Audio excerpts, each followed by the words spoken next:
Good morning, ladies and gentlemen. We are delighted to welcome you all to the HR Summit 2024 in joint partnership of FHRI, NCHMCT, and HRA Northern India on education and career in hospitality. I, Sumedha Mukherjee, along with my esteemed co-anchor, Namor Iqbal, will be anchoring for today's summit. Ladies and gentlemen, as we begin our day of insightful discussion, it is only fitting that we start this summit with a moment of reverence and a hope for the future of hospitality. So, we would like to request you all to stand up for the national anthem.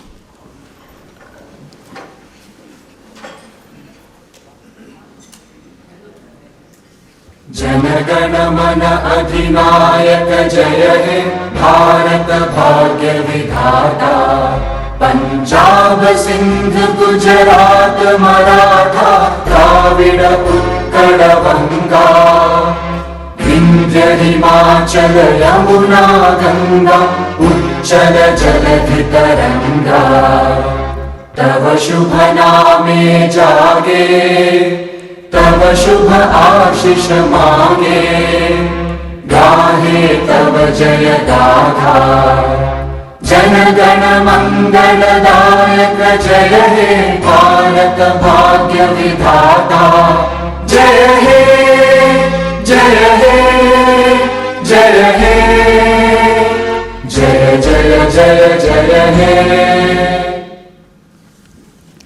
Thank you all. Next, it's time to acknowledge and felicitate the distinguished dignitaries who are present with us today. We are privileged to have professionals from various sectors of hospitality, all gathered here to exchange ideas and share experiences that will help us grow together as an industry. I would like to invite on stage Mr. Pradeep Shetty, Vice President of FHRAI,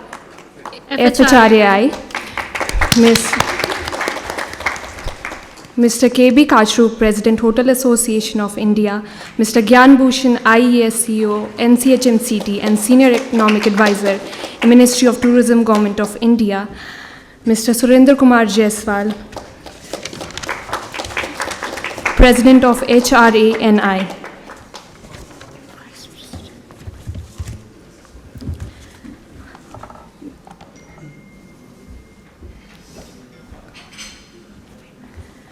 Now, I would like Mr. Pradeep Shetty, Vice President, FHRAI, to felicitate our esteemed dignitaries. May we have a huge round of applause, please?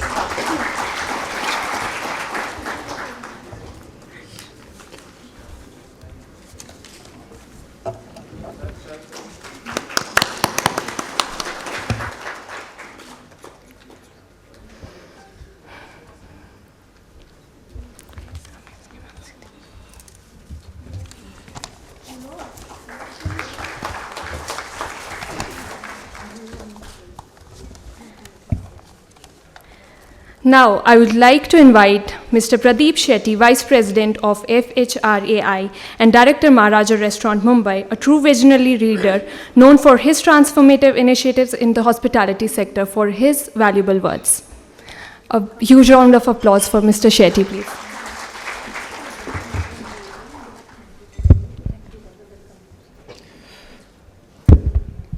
Good morning, gentlemen and ladies, and Mr. Gyan Bhushan, IES CEO, NCHMCT, and Senior Economic Advisor, Ministry of Tourism, Government of India, Mr. K.B. Kachru, President, Hotel Association of India, Mr. Surendra Kumar Jaiswal, President of Hotel and Restaurant Association of Northern India, esteemed guests, industry leaders, HR professionals, and colleagues and students.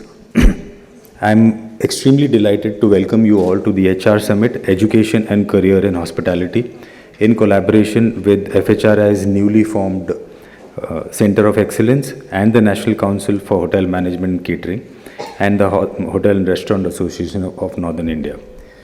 Today we gather here filled with inspiration and with a lot of hope, and in order to have in-depth discussion on innovative strategies and the way forward for one of one of the key issues that drives our industry, not just employment, but also the economic growth of the country.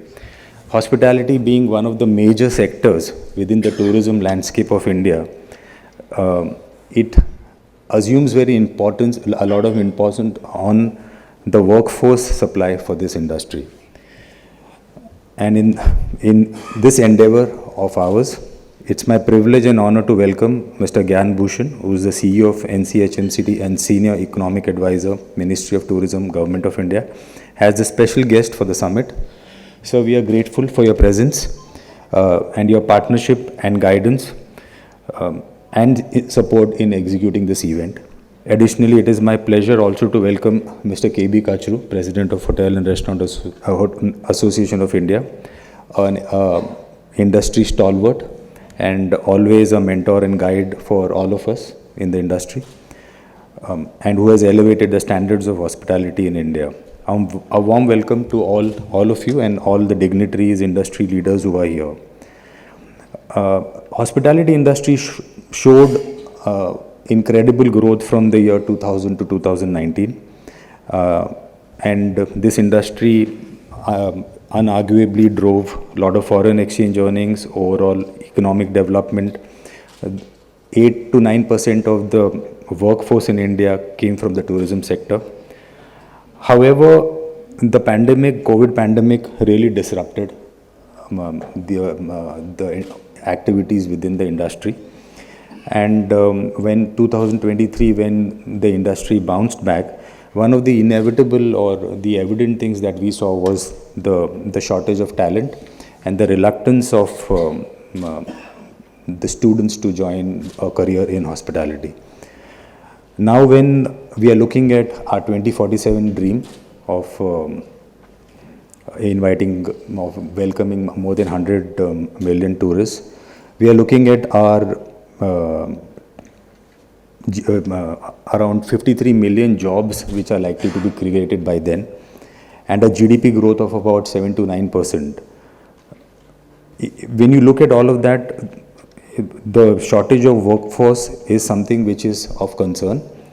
The high demand, the high turnover rates, all of this, the strenuous working hours, all these issues have to be addressed.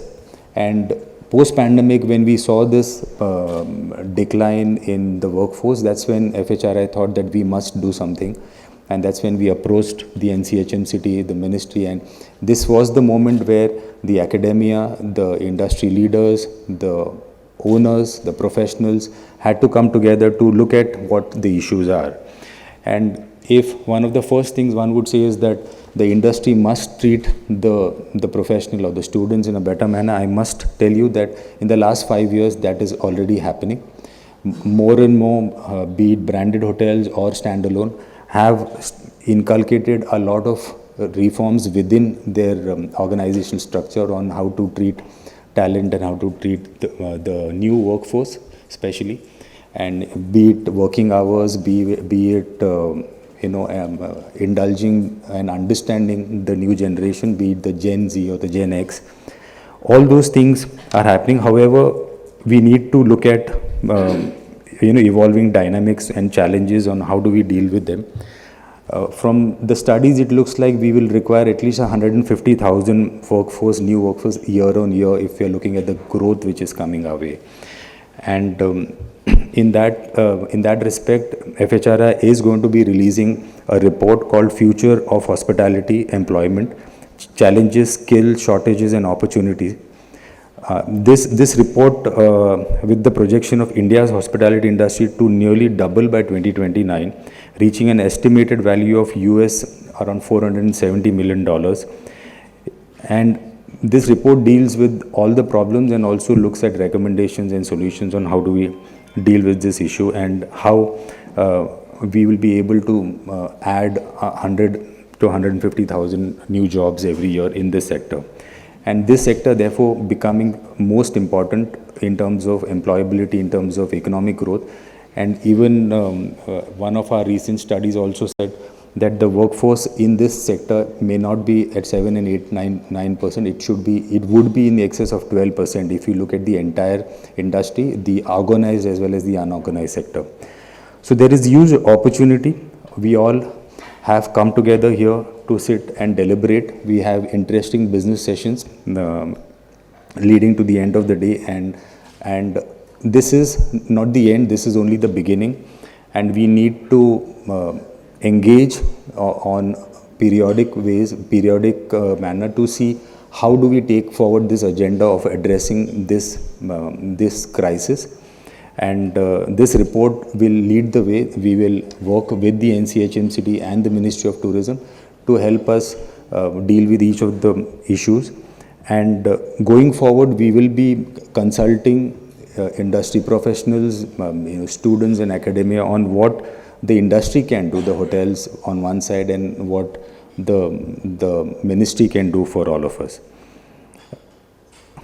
Finally, the report which we will release today concludes with a strategic recommendation that calls for a comprehensive approach to workforce development.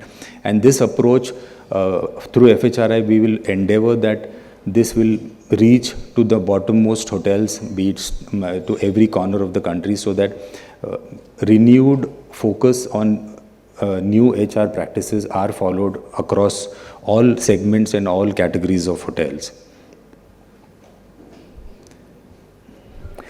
Throughout today's discussion, we have around 3 business sessions lined up. I encourage everyone to participate with all the experts in this room.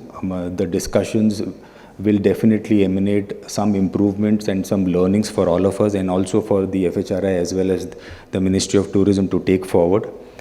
I thank you all once again for joining us today. Let us take full advantage of this opportunity. And as I said, this is just the beginning, and I request and I expect all of you to continue this engagement within the industry and with FHRI and with the ministry, so that we can deal with this crisis and we can ensure that we create a very, very conducive and excellent career path and opportunity for students in this industry. Thank you.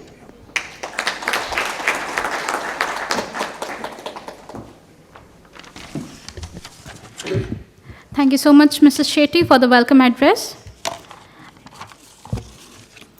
Now, next we have Mr. K.B. Kachru, President of Hotel Association of India, Chairman Emeritus and Principal Advisor, Radisson Hotels Group, South Asia. Mr. Kachru is a pioneering figure in the industry with extensive expertise in hotel management and development. May I request him to come and share the industry perspective. May we have a huge round of applause for Mr. Kachru.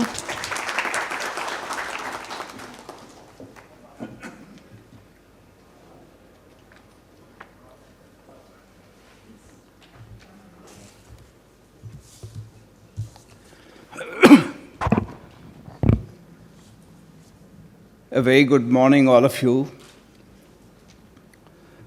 I think first, good morning, all of you. I noticed I'm not very audible, so I needed some help. Thank you. I think first of all, I'd like to thank Mr. Pradeep Shetty and Mr. Jaiswal and the entire FHRI team to have thought of what is the most needed in the industry. We're talking big, we're expecting big. We are actually wanting to take incredible India to inevitable India. But how will that happen? I think the first step, we all associations, whether it was FHRI, HAI, CII, we all sat down together and decided that we may have different minds, different views, but we need to have one mindset to really go forward, talk to the policymakers, and tell them where we are today. And I'm really grateful to the team here, Mr. Shetty particularly. When we met a few months back, we said we must have one voice. We must acknowledge what needs to be done, and we'll do it collectively. Thank you for having me over here today. We're privileged to have Mr. Gyan Bhushan here today. Mr. Gyan Bhushan has been in talks with the industry for a long time. He has encouraged all of us. We have had various proposals we have discussed. We have taken them through various stages. And I'm happy to say the first step of acknowledging what needs to be done has been accepted. And I thank him for taking those initiatives and making things work. Mr. Shetty just now said that it's the beginning, not the end. I think we have to all start. Having said that, I'm not saying nothing has been done till now. Lots of work has been done. That's why we're all here.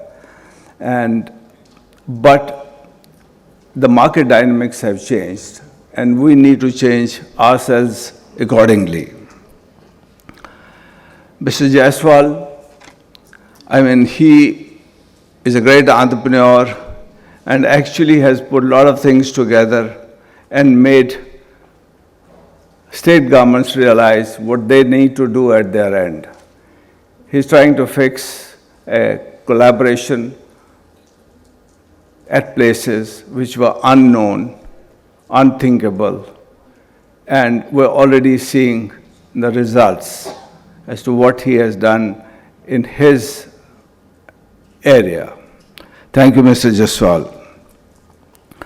Personally, I'm really delighted and privileged to be here, to be amongst you. I see lots of youngsters here. That gives us a lot of hope that they are interested in knowing what's happening and what we can do as an industry. We have a funny habit. I don't know whether it's part of our DNA or not. We always expect others to do things for us. I think we have to assume responsibility. Government has to assume their responsibility. We as an industry, we have to assume our responsibility. If we have to make India inevitable, we have passed through that phase of incredible. So if we have to be there, what do we need to do? When I asked Mr. Shetty, what do you want me to talk about? He says, just industry perspective. I didn't want to bring a laundry list of what the industry perspective is and what is needed. But I think it's important to share with my colleagues here who are in different areas, whether they are from IHMs, they are from the industry, they are from the colleges, the writers, the experts, associations. They all need to equally contribute. India is at a pivotal point to be expected to be the third largest economy in the world. We all have been saying about it. And we say we will be there. But unless we do what we are supposed to do, unless we walk the talk, it's not going to happen. Some people may not like me for this, but the fact is, if we don't do what we are expected to do, it's not going to happen. 20 million youngsters are ready to take up jobs every single year in India. And can you imagine? Only 5 million get absorbed. 15 million really don't know what to do. Isn't it our responsibility to really understand what the problem is and what do we need to do? We all acknowledge that hospitality is a driving force for all of us to march into a trillion economy through our industry in 47. The good news is this year, the workforce absorbed in the very first quarter was 13% more than the previous year. So we are actually exhibiting and not only acknowledging, it's happening on the ground. Our sector has a multiplier impact on the job market. Every single room creates 2 jobs, which are direct, and there are multiple jobs we create which are indirect, whether they are vendors, they are from security agencies, and so many of them. We all admit that our industry can create 50 million jobs in the next 5 to 7 years. I read Mr. Shetty had made this statement earlier also. If we're trying to create 50 million jobs, are we ready for it? What are the kind of jobs we intend to create in that 50 million? This is especially for IHMs and craft institutes. We're talking about education here. Everybody can't be the general manager. Everybody can't be the president and CEO. House is built brick by brick. Unless the foundation is strong, it can't take the weight. So I think we have to acknowledge that hospitality is people-centric. It's linked with quality, and the dynamics, as I said earlier, in the market are changing. Technology, artificial intelligence is all coming through, but AI can't replace the human touch. Particularly in our part of the world, unless there's an eyeball contact, don't think you have succeeded. You have to understand what are your customer preferences. We need skilled manpower. It's sad that we are very close to 2025. We're already starting with a deficit of little over 1 million people in our industry. We're already short, and we're just 2 months away from it. We don't have people, and we need to address these things. You see, hospitality industry has had a little checkered record. There are people who probably were not born at that stage in 60s, 70s. A hotel manager was perceived as somebody. If you see old Bollywood movies of 60s and 70s, if they had to show somebody as a mafia leader, he used to be a hotel general manager. From there, it moved to glamour industry. We started being tagged as elitist industry. We really were not looked at what we can contribute. I'm glad things have come out in open. If we contribute 8 to 9% to the economy, GDP of the economy, we contribute. There are different data points, anywhere between 9 to 11% of the total employment of the country. We aren't talking about it. How will we get attention if we don't say what we are doing for the country? We need to be acknowledged for that. And I said we are already 1 million people short, little over 1 million short before we start the new year, just 2 months away, not even 2 months away. You know, all of you will agree with me that pandemic really gave us difficult times, difficult challenges, but it also actually gave us the opportunity of looking at what's wrong with us. Why aren't we able to provide what our stakeholders need, whether it is IHMs, whether it's the ministry, whether it's our own industry. We somehow have not been able to create the right awareness.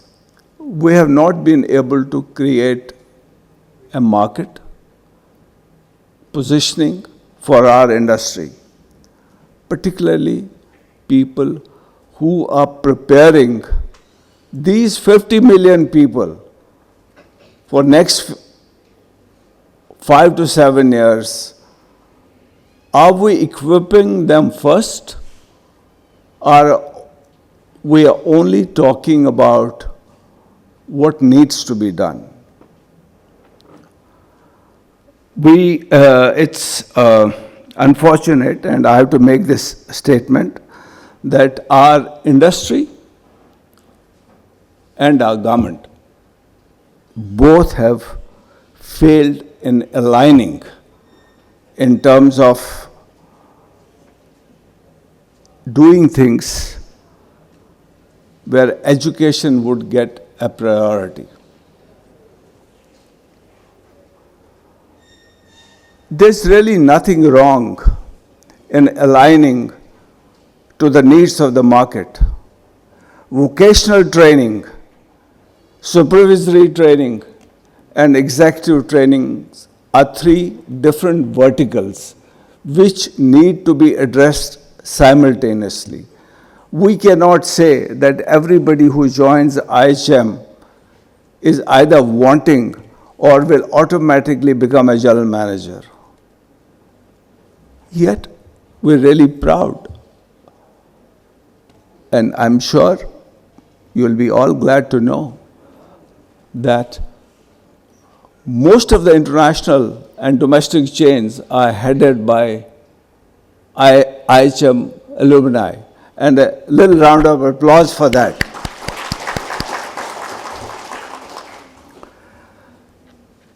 On one side, we have great success stories.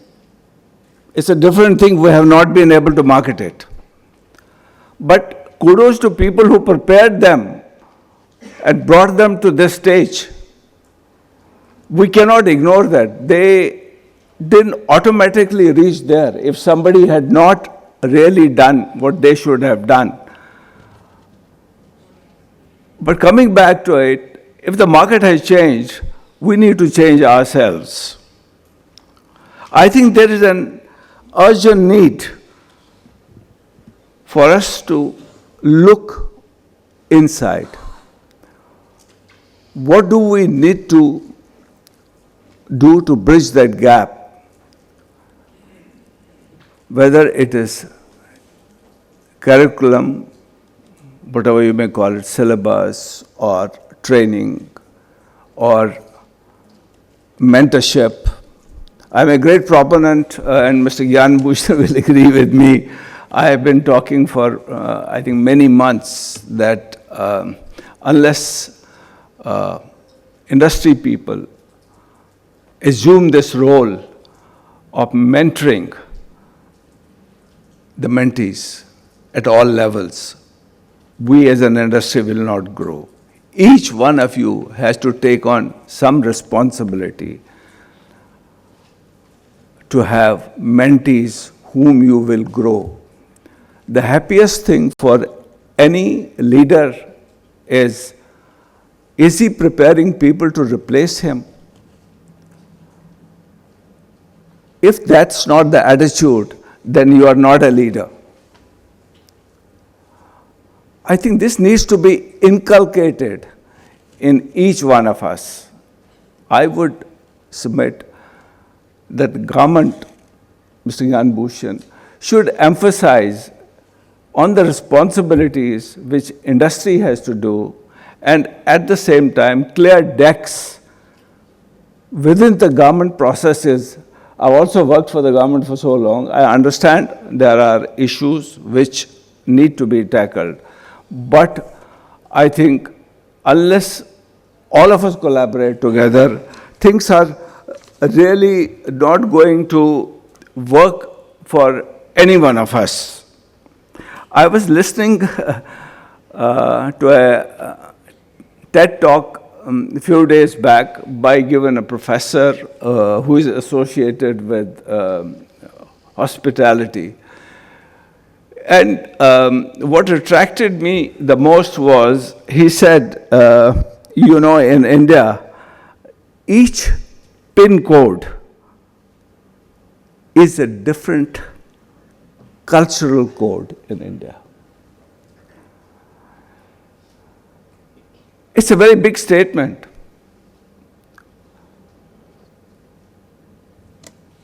You have to actually find who needs what. Look at what Germany did 50 years back. They realized that they don't have the workforce. They had the money. They had great institutes which produced managerial people, but they didn't have the workforce to do it. So they started very successful apprenticeship programs. This apprenticeship program, they divided into sub-verticals. And school pass-outs were straight away taken there, and offerings were made. But the most intelligent thing they did is they also found a career path for each one of them. Somebody who joins today as a commie in the kitchen must aspire to become the chef. But who will do that is the industry. And what Germany did at that time, and we're asking, I'm going to make a request to Mr. Gyan Bhushan and anybody who is here from the government. We have a PIL scheme. Under PIL scheme at the moment is applicable to manufacturing and just limited. Now, under PIL scheme, they have training within the industry. And they monitor, they execute. And you are providing certifications for modules. When modules, if they do 5 modules, it's at the level of a diploma. You do 8 modules, it's to the level of a degree. So you are meeting aspirations of those people. The guy is not stuck at the same job he applied for. So you're opening up the space, getting better intake, their future is secured, they can grow, they can aspire. In IHMs, we as an industry, we want to make recommendations.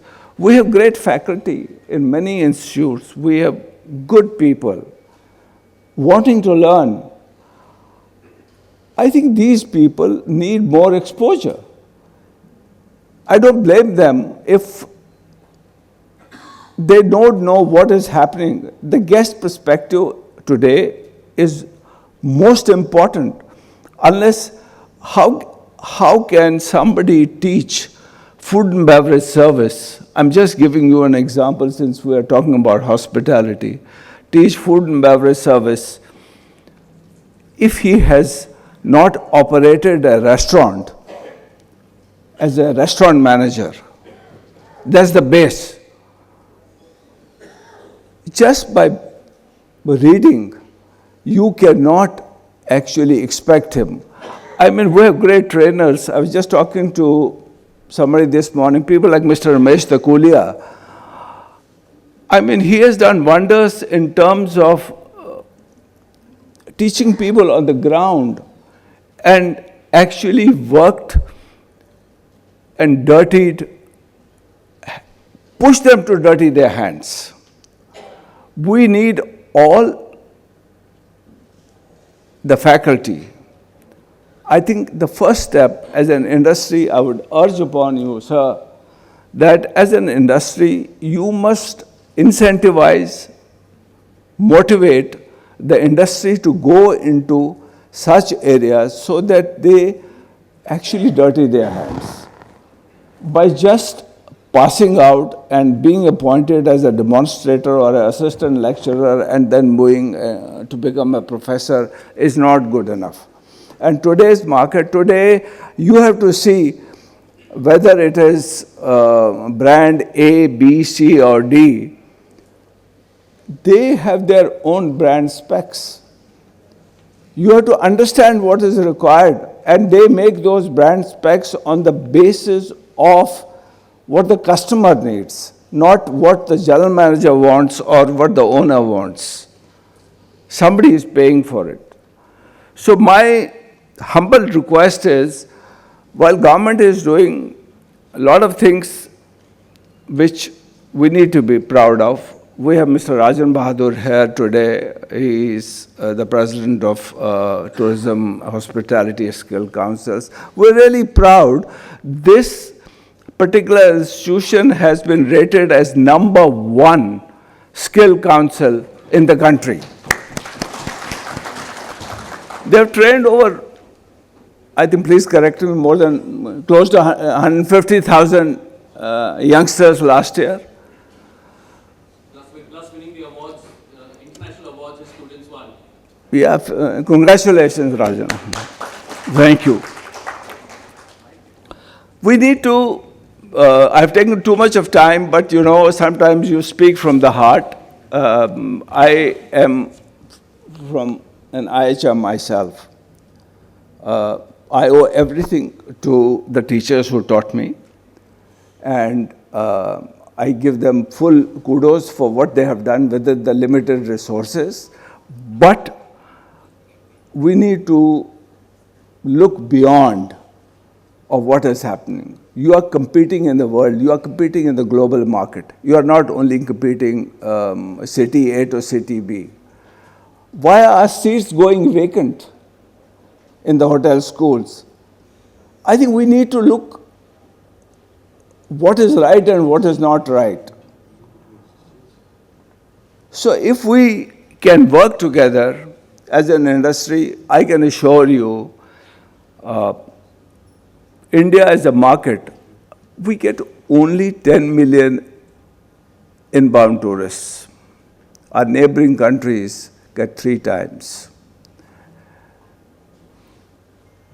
And out of 10 million, the real tourists, I think you all know, there are a lot of people who are visiting, non-resident Indians coming home, there are Bangladeshis coming home, they're not real.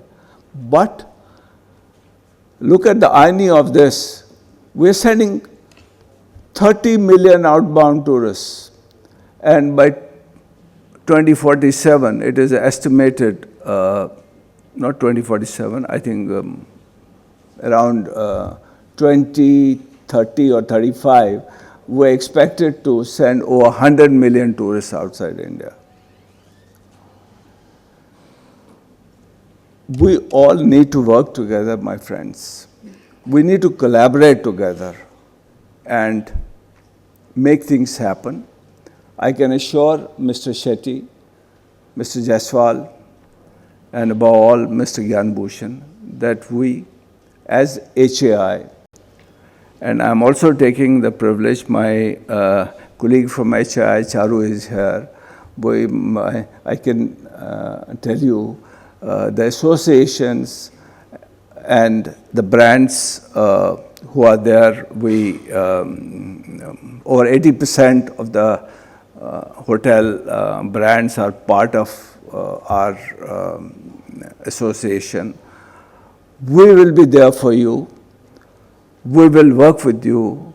We want to make India really inevitable.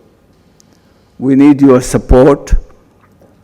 Let's focus on the strengths of individuals, not look at weaknesses only. We need to do that. We need to actually have an inclusive vision. Let's do something which has been started by all of you. Let's give a push together, and I am absolutely confident that we'll make Government of India and the industry proud. Thank you so much for giving me the time.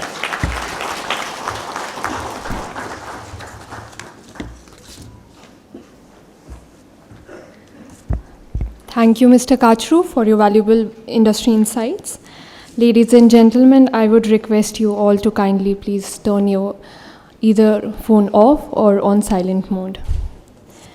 Today, we are honored to have among us Mr. Gyan Bhushan, IES CEO of NCHMCT and Senior Economic Advisor, Ministry of Tourism, Government of India. Mr. Bhushan has been an instrumental in shaping tourism policies and education in India. Please give a huge round of applause for Mr. Bhushan for theme address.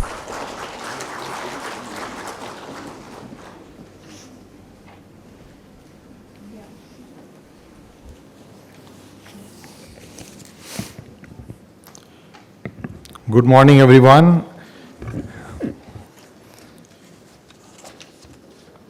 My friends from the industry, Mr. Sethi, Mr. Kachru, Mr. Jaiswal, and a lot of other people whom I have interacted earlier, a very good morning. I think this is a very momentous occasion where we all have gathered here to deliberate on something which is very close to our heart and also very important for our economy. You know, this particular event of today reminds me of event which is called a conclave. Many of you are aware that when there is a selection of a pope in Rome, they go for a conclave, which is meaning that all the insiders, so to say, are part of that conclave. Though we are calling it a summit, but I would prefer to call it a conclave. Because I see a lot of faces who are from the students, the faculty I see, the industry players, the associations, at least HAI and FHRA, two of them are here. I'm sure others are also here. THSC is here, which is also very major stakeholders. So major stakeholders are all here, and you know, when the Pope is selected, there is a change of color of the smoke which comes out from that particular conclave. So I expect that by end of today, this event, we will have some more clarity on the kind of path we have to take collectively. So in that context, I welcome all of you and really grateful to FHARAI and of course my team from National Council and other IHMs. I see a lot of faces from our IHM sister concerns, and I'm really delighted to be here. You know, we are in the post-pandemic phase, and hospitality, as you all this has been repeated number of times, but I will repeat it again, just to remind you that post-pandemic, we are seeing a lot of changes in trends, the things, the behavior of customer, a lot of the new generation has come, which is behaving very differently. So we also have to fall in line with that particular choice of customers, and this has been spoken very lucidly by Mr. Kachuru and Mr. Sethi also.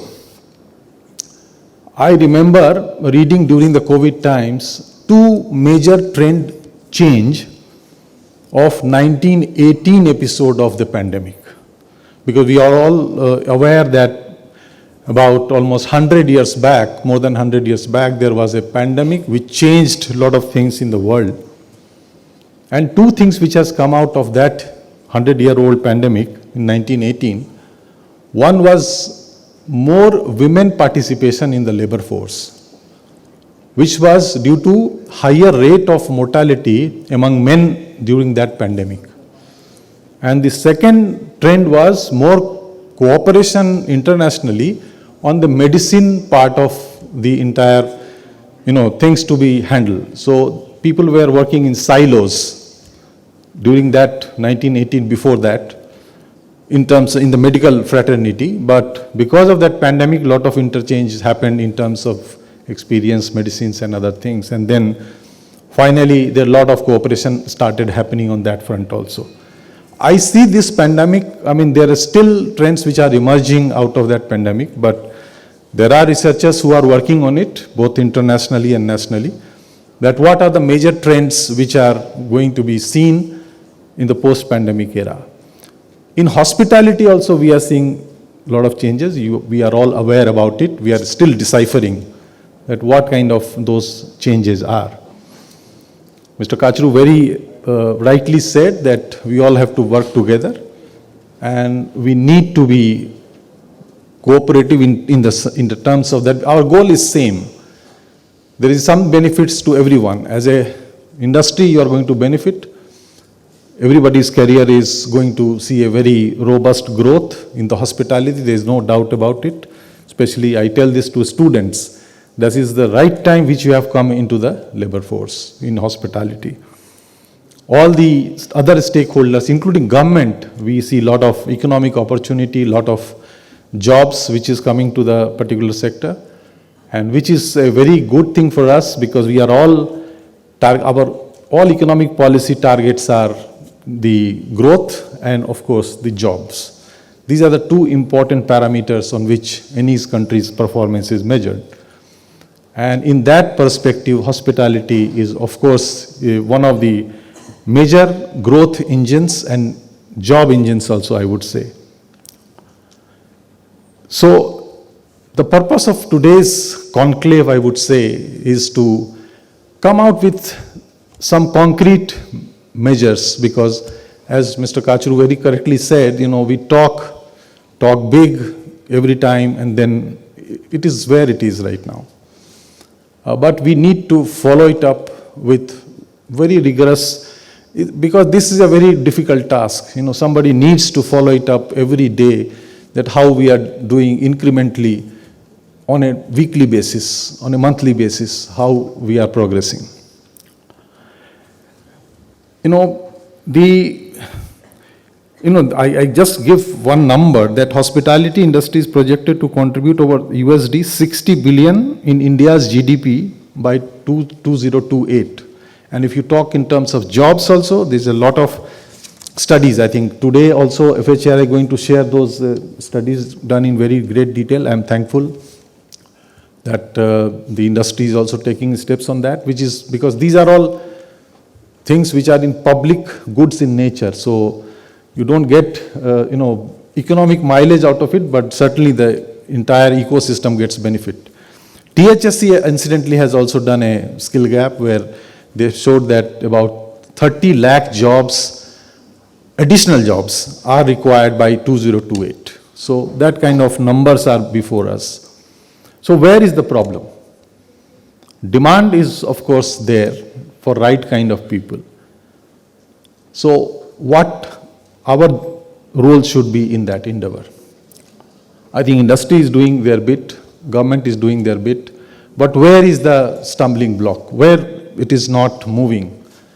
I think we need to, first of all, collaborate more. We have been doing it. In that context, we have signed recently MOUs from the IHM and Ministry of Tourism side to 8 big hotel groups. I think many of you are aware that our IHMs, our institutions have been mapped with different hotel groups, and as per their choice, they are being now not mentored in what Mr. Kachru would have liked to in exact terms, but there is some step forward which has happened.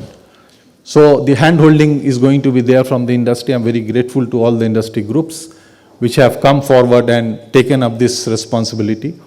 I'm thankful to all our IHMs also, that they are also proactively coming out and engaging with the industry. We have been doing it, but that was not good enough. So as we move ahead, as per the trend of the industry, we need to be more focused as far as the customer preferences are required, the trends are, which are very visible. The new generation Z, Alpha and all the nomenclatures, I'm not very familiar with them, but every year there is something new which is coming out. And their preferences are also changing. We have been participating as Ministry and National Council in different trade fairs and major events internationally also. There we see a lot of trends which is coming up. The hyper-personalization in the hospitality industry, the use of the artificial intelligence, IoT, and other big data and the machine learning, etc., are also coming in place. So where we stand in terms of our, for example, exposure, the faculties, the teachers who are going to teach the students, because unless until they know it, it cannot be transferred to the students. So very difficult. So we have been taking steps. For example, in the digital marketing space, we did certain courses for our faculties by IIM Calcutta. Then we are doing it in the revenue management and integration of revenue management with dynamic pricing and artificial intelligence. So all these aspects are going to be part of the new curriculum, which there is a task force which was set up by Honorable Minister. And after that, there are 3-4 deliberations which has happened. And all these things are going to be part of the syllabus. And majorly, the National Council has entered into a MOU with JNU, so all the degrees are now with the Jawaharlal Nehru University. So that has got more credibility both nationally and internationally. So these things are happening, but there are other things which we need more. I mean, for example, there was only one semester where students were sent to industry, but that was not felt to be good enough. I mean, so now we have thinking of bringing in more exposure, more interaction with the industry to the students and of the faculty also. So these are some of the things which are lined up and which are also being, So the basic point is the gap which is perceived now between the academic world and the industry world, and ultimately driven by the customer preference and the customer trends. Those are very important aspects, and how do we make bridges between these different types of silos and break those silos and move forward. So this is the important task and challenge in front of all of us, and we are moving definitely. The direction is very clear, but we have to move much faster. That is the bottom line, that every week we must see some increment happening in all the aspects which we have targeted. So what is the role of industry and of course academia in this? So industry is also coming up in a big way. They are trying to, whatever hand-holding that can be done by them, both for the faculties and the teachers. As far as the faculties are concerned, we have certain recruitment rules which have been changed, I think 4 or 5 years back, but we need to have again changes in those recruitment rules so that we bring in more people from the industry. As very correctly mentioned earlier, that if somebody has not done a F&B manager role, he may not find it very apt to handle a student in the class to make him more industry oriented. So those kind of things was done earlier also. We changed our recruitment rules earlier. We brought in different types of people who can come to the faculty as a faculty or as a principal, and we have taken people from the industry as well. But we need to do much more. That is what the bottom line is. So I think broadly these are some of the important aspects which I wanted to make. Another one important aspect which I think is important is the global perspective of the entire hospitality career. As we say that now India, this is the decades, not one decade, multiple decades of India in the world setup, global setup, and hospitality is also one of a very important component of it. So why not our hospitality gets the global leadership position? In that context, I think we need to gear up and make the world see as one of the top 2-3 leaders in the hospitality sector, both in terms of manpower, both in terms of services and the entire ecosystem. In that context, we are integrating more with the world in the sense that what are the best practices internationally. So we have been doing it some time back. We had a talk with the Cornell Hotel School, but a pandemic did not make it effective. Then we had now a setup with the Michigan School of Hotel Management that we already have. Now we are looking for more international exposure to our students. There could be multiple options like a joint degree, collaborative degree, and some semesters here and some semesters there, that kind of setup. So all these things are in the pipeline and will see light of the day sooner than later. And one aspect which we are now, always the Honorable Prime Minister says about our, the concept of a Paryatak Mitra, where everybody in the country is a tourist-friendly person. So wherever you go or wherever, you travel, if you are welcoming, welcomed by the particular, community there or whoever is the touch points in the service sector, you feel better and there is a repeat travel to that particular destinations. So our endeavor has been to train these people, maybe short-term sensitization of some sort, that they become a Paryatak Mitra. So we have been cooperating with the industry and we have been telling associations also. In fact, yesterday I had a talk with Ashish also from Faith that we need to do more. In fact, we are going to encourage all the MOU partners also in the hospitality that we should promote this Paryatak Mitra, 2-day, 3-day training kind of thing.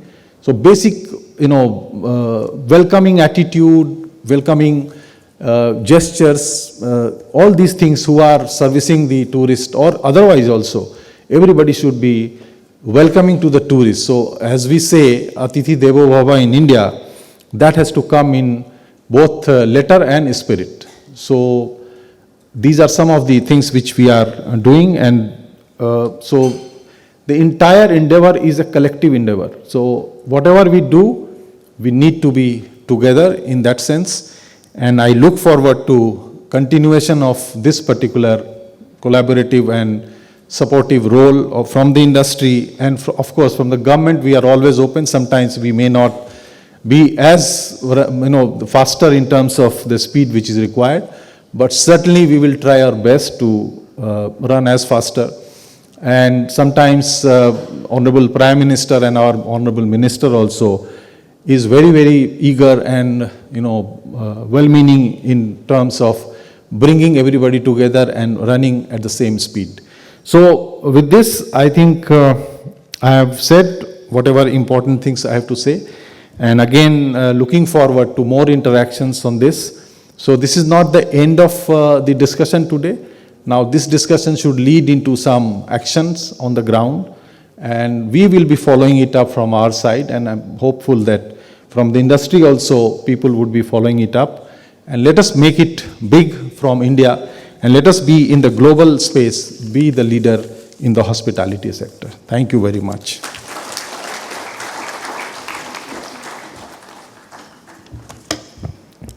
Thank you, Mr. Bhushan, for the theme address. I would now request our esteemed dignitaries to release the report on the shortage of skilled workforce in hospitality industry. The report is a comprehensive analysis of current challenges and future strategies for workforce development in our sector. A big round of applause, please.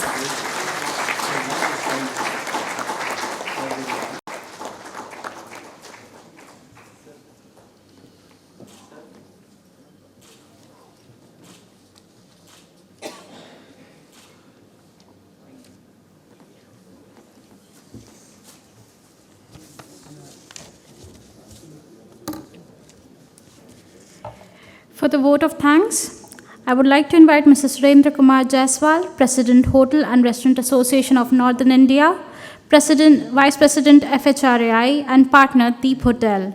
Mr. Jaiswal continues to inspire and drive positive change within India's hospitality sector, balancing innovation with tradition. Please join your hands together for the dedicated advocate for regional hospitality growth for the vote of thanks. Thank you.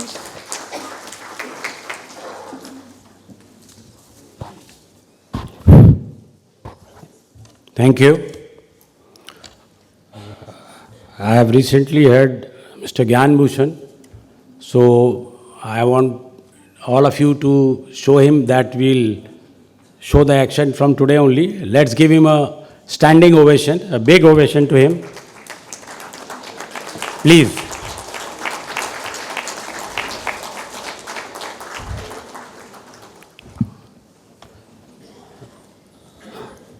I'll also request you to give a clapping ovation to Mr. K.B. Kachru, President, Hotel Association of India.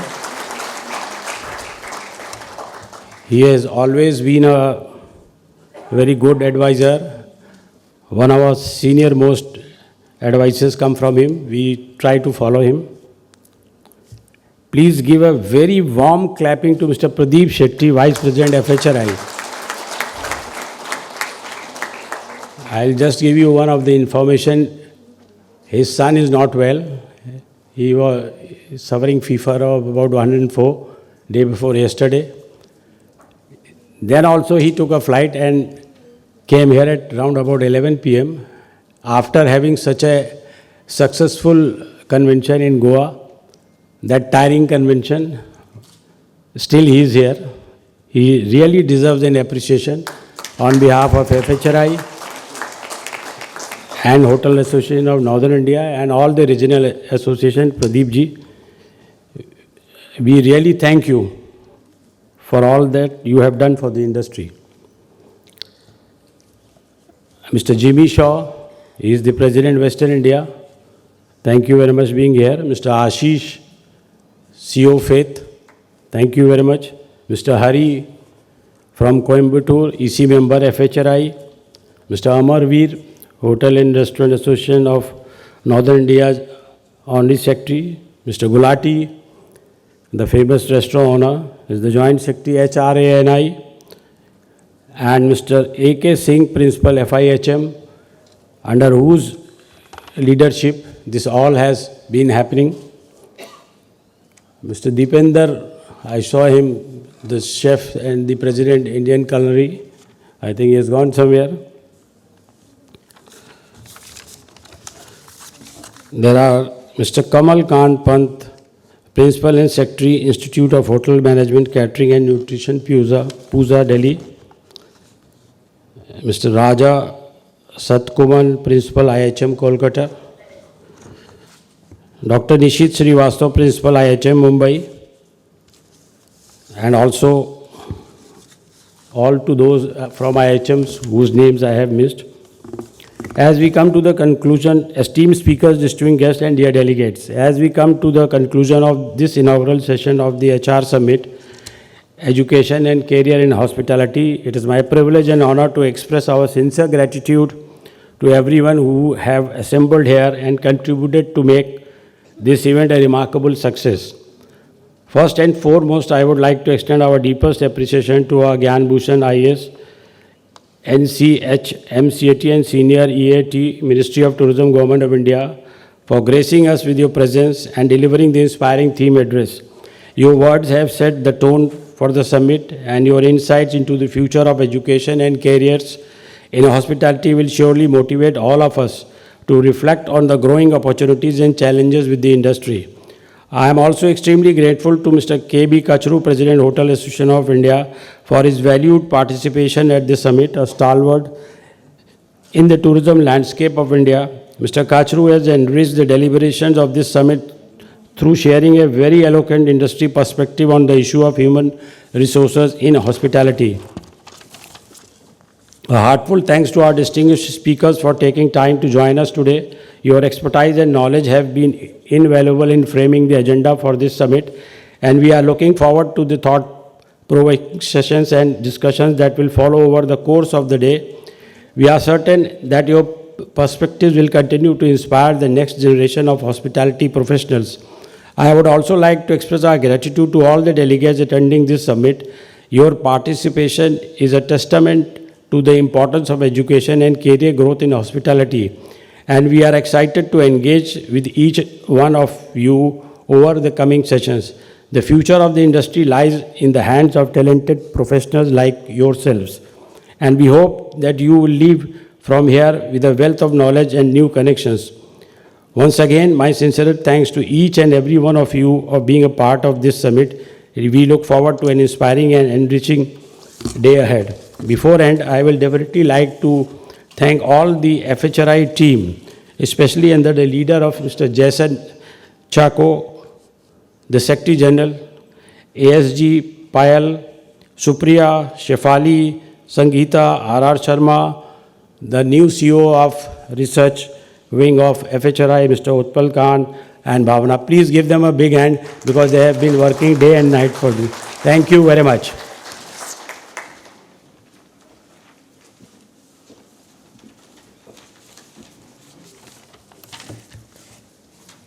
Thank you so much, all our dignitaries. I would now like to please Request you all, please take your seat back.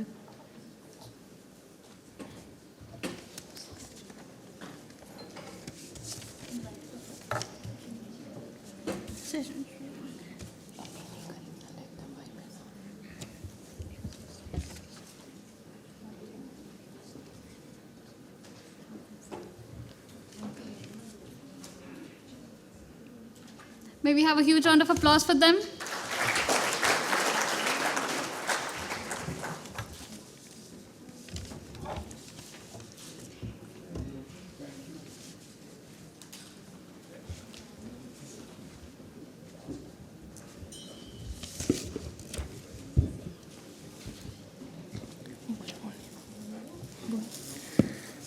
We will now move on to our first session of the day, Career Opportunities in Hospitality, Trends, Challenges and Strategies. This session will be moderated by Mr. Ashish Gupta, Consulting CEO, Faith, and founder of Strategy Pluto, who brings a wealth of knowledge in tourism and hospitality consultancy. Please welcome our moderator and our esteemed panelist, Mr. Rajan Bahadur, CEO Tourism and Hospitality, Skills and Council of India. Mr. Bahadur has a rich background in skill development and industry training. Mr. Ramesh Takulia, Consultant Learning and Development, IHCL, with vast experience in learning and development. Mr. Takulia has been pivotal in crafting effective training programs. Mr. Sanjay Kaushik, Senior Regional Director, Southwest and Central India, Radisson Hotels. Mr. Kaushik is known for his strategic insights into hotel policy planning. Dr. Priyadarshan Singh Lakhawat, Director Academics, NCHMCT. Dr. Lakhawat has significantly contributed to academic advancement in hospitality education. Mr. Kamal Kant Pant, Principal, Institute of Hotel Management, Catering and Nutrition, Pusa, Delhi. Mr. Pant is an acclaimed educator with extensive experience in hospitality industry and academic administration. Dr. Rini, Consultant, Business Strategy, Built Track. She is a dynamic personality in the field of business strategy, digital marketing, artificial intelligence, and IoT. May we have a huge round of applause for them, please.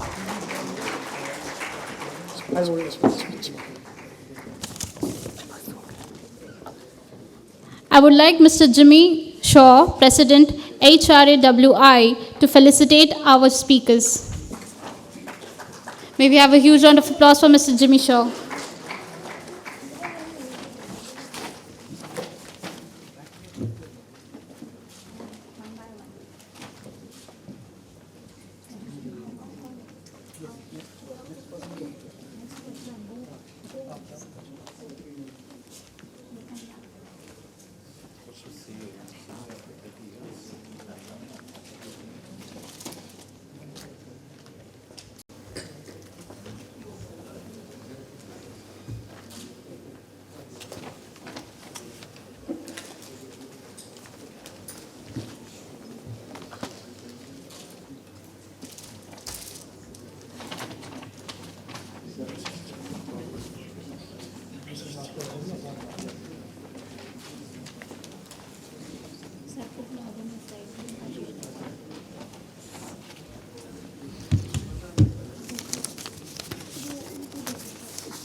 I was getting a bit worried. I didn't get this. Very frankly, Pradeep, had we known, I think you're going to release a report, we would have read the report and come for the first session. The first session is actually covered in the report itself. But all right.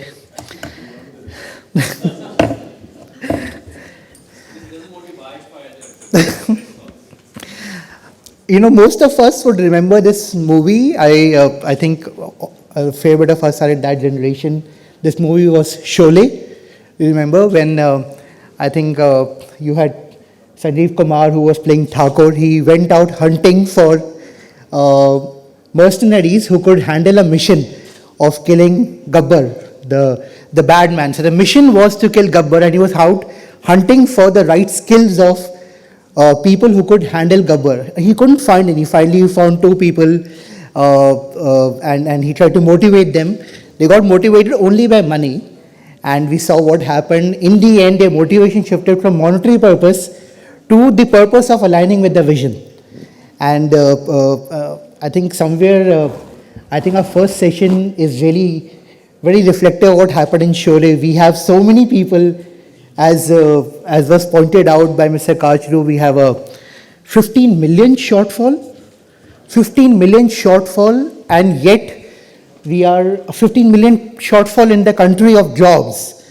And yet, as he was saying that your report predicts, we require 3 million people only. So there is this gap. So what is going wrong? So I think somewhere we have this Sholay problem. Too many people, but not too many skills. So I think we'll break our session accordingly into two parts. The first part is what is going wrong. And I think we can all refer to Pradeep's report very quickly if we want to, but what is going wrong? And the second part is how do we align, as Mr. Gyanbhushan and Mr. Kachru and Pradeep mentioned, how do we align the industry, National Council, the Hotel Management Institutes to come together to meet our vision. There have been various numbers of vision. We have been working very closely with Ministry of Tourism, all our associations. And whatever number of vision we put, $1 trillion tourism economy, $3 trillion tourism economy, but the fact of the matter is this. As of today, the organized hospitality industry in India has around 180,000 rooms. The organized ones, unorganized is around 800,000. If we were to grow the country's tourism industry, we require minimum, ladies and gentlemen, approximately 1.5 to 2 million organized category rooms. So even if you take a basic room to staff ratio of 1:2 or 1.15, you're looking at Minimum 3 million, as your report would rightly say, 3 million of job shortage going forward right today. And if we have to make tourism industry to the level that it has to go to. So keeping that perspective in mind, the biggest area of concern is Karega Kaun, and who will actually do it. We can sit and make figures, we can sit and discuss a lot of projections, we can give the projections to the tourism ministry, they can give it to the Prime Minister's office, but Karega Kaun? And that's the purpose of today's discussion. As the senior economic advisor has said, let's arrive at a tangible list of actions. Lot of talk, but let's decide to walk the talk. Be those 5 points, be those 6 points. So let's start with the person who has seen the whole evolution. We have Mr. Ramesh Takulia. Ramesh, you have seen the whole journey evolving. You have seen it right from the days when the industry started evolving till today. What do you think really is changing in terms of the education, in terms of the aspiration, in terms of the industry expectations? Where do you think we were earlier and where do you think we are today? Please, Ramesh. Thank you. I think we heard a lot of very good information in the morning in the inaugural session. I'd rather like to pick up threads from there. I remember once I was attending such a conference and Mr. Godrej was in the chair and he said, we do not have the problem of non-employment. We have the problem of employability. Meaning there are jobs available, but the people to take up those jobs, that's what we are looking for. That's something similar was sounding today. When we talk of lower enrollment, when we talk of people not interested in this, I'm little confused. You see, just a couple of months earlier,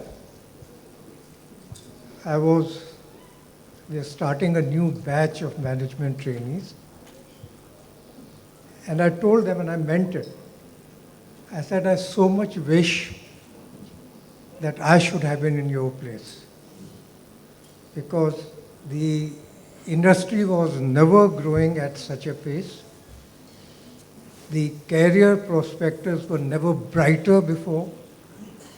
And the people who finished their training and whatever we position promised them, we were constrained to place them in a role bigger than those. That is the situation in the industry today. So confusion to me is that how come as such a well-established program in the country is not attracting enough enrollment. So that's, I think I'm not able to say anything in certain terms. What the reasons are, perhaps needs a little deeper study. Maybe it's only an aberration for a year or so, and things might bounce back again, I'm very certain. Second issue that is confronting us, which was also touched upon, we are all aware of the concept of a pyramid in any unit.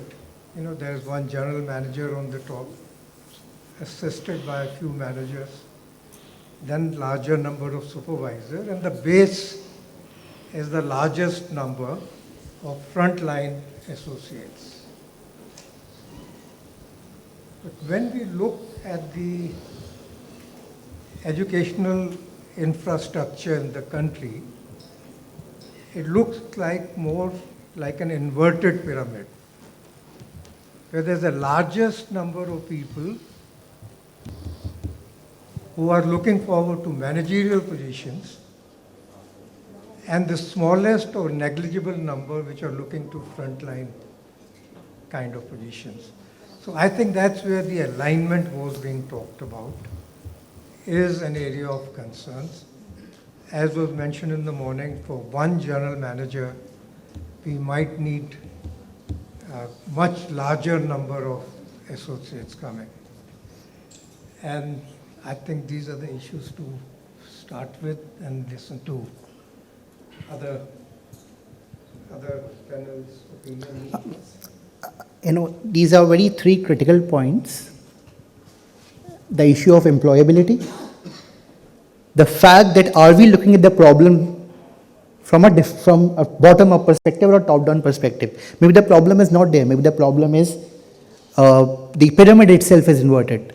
And the third point that you mentioned is, yes, it's possible it's an aberration, because during pandemic, across the world, service skilled people in the contact heavy industries such as tourism shifted away, because those industries are the ones which are maximum hit. And over 2.5 years, still at least the last quarter of the previous year, there was shortage of manpower across the whole tourism value chain, across all countries. So yes, the good news would be it's an aberration if it is. So let's see, are there some fundamental issues, which obviously there are, which have to be corrected, but are there, or is it just an aberration and we can all have a lunch and go back? A very interesting study has been happening in multiple countries, and we see it in India as well. Yesterday, a very large company got listed, a very brand that we all work with, Swiggy. A $10 billion valuation. Its market capitalization is almost 1 lakh crore, more than most of our hotels today. The point is, they have around 3 lakh service delivery riders. And then there are around 7 lakh, this is just Swiggy, 7 lakh people in the unorganized trade who support them. And this trend is not just in India, but most of the countries have found that young graduates, employable graduates, are not looking at getting into service industry. They're not looking at getting into services. They're looking at getting into delivery rides, because it's a gig economy. They can make their own time, they have freedom of choice, and they have incentive-linked rights. So Kamal, IHM Pusa has been the nodal institute. As has just been highlighted, do you see a tangible problem there? Probably not in IHM Pusa, but do you see a genuine concern from the way a potential candidate is entering? Do you see an issue there in their expectation mismatch or in the employability as well? Thank you very much for this thought-provoking question. And first of all, I would compliment FHRAI and NCHMCT to organize a conclave like this. It is a very complex issue, and I'm not as experienced as Mr. Ramesh Thakulia is, but being privy of the information how hospitality education by the government in the country started. And if I could recall, the founder of hospitality education in the government sector, Cyril Belfeld Smith, the original idea was that for every IHM, there was supposed to be 3 or 4 food craft institutes. And reverse pyramid, Mr. Thakulia rightly said, I have been talking about it for last 5 years. Thankfully, with this tourism task force and all, it has become a commonplace now. Everybody is talking about that the difficulty that we had was that we followed an army kind of a model.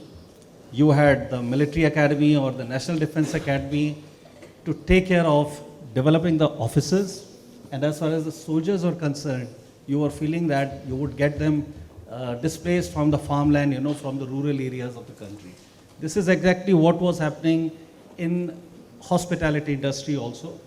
Excess labor in the farmlands was migrating to the cities, and they were taking the most undesirable kind of jobs, and then they found their way up. They climbed the ladders, and this is how it was happening. Now with so many half a century and more of development in the country, even the young people in the rural backgrounds, their aspirations have changed. So they are not ready to start at that particular level. And what we have done is our planning has seriously gone wrong. We continued, somebody probably along the way did not have the vision, and we have created so much of capacity at the 3-year degree level and 4-year degree level and 5-year master's degree level, and these people are not getting the befitting kind of career opportunities. The breakthroughs are not available to them. And as a result, now there is a double whammy. What Mr. Kachru said, 20 million people are joining the workforce every day, only 500,000 are getting proper employment. 15 million people are not getting employed at all. And we have a situation wherein somebody this morning said 10 million people, 1 million people are short in our industry. So this is a very difficult kind of a situation. And most probably, as we go forward, very serious thought has to be given. The ecosystem has to be redone.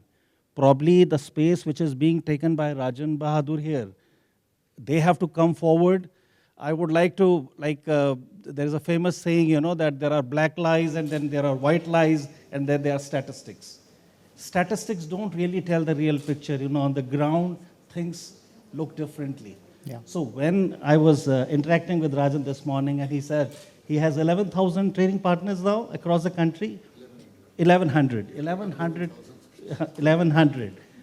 But the thing is, why industry is still, feeling the pinch that the manpower is not really there. Yeah. So a rethinking has to be there.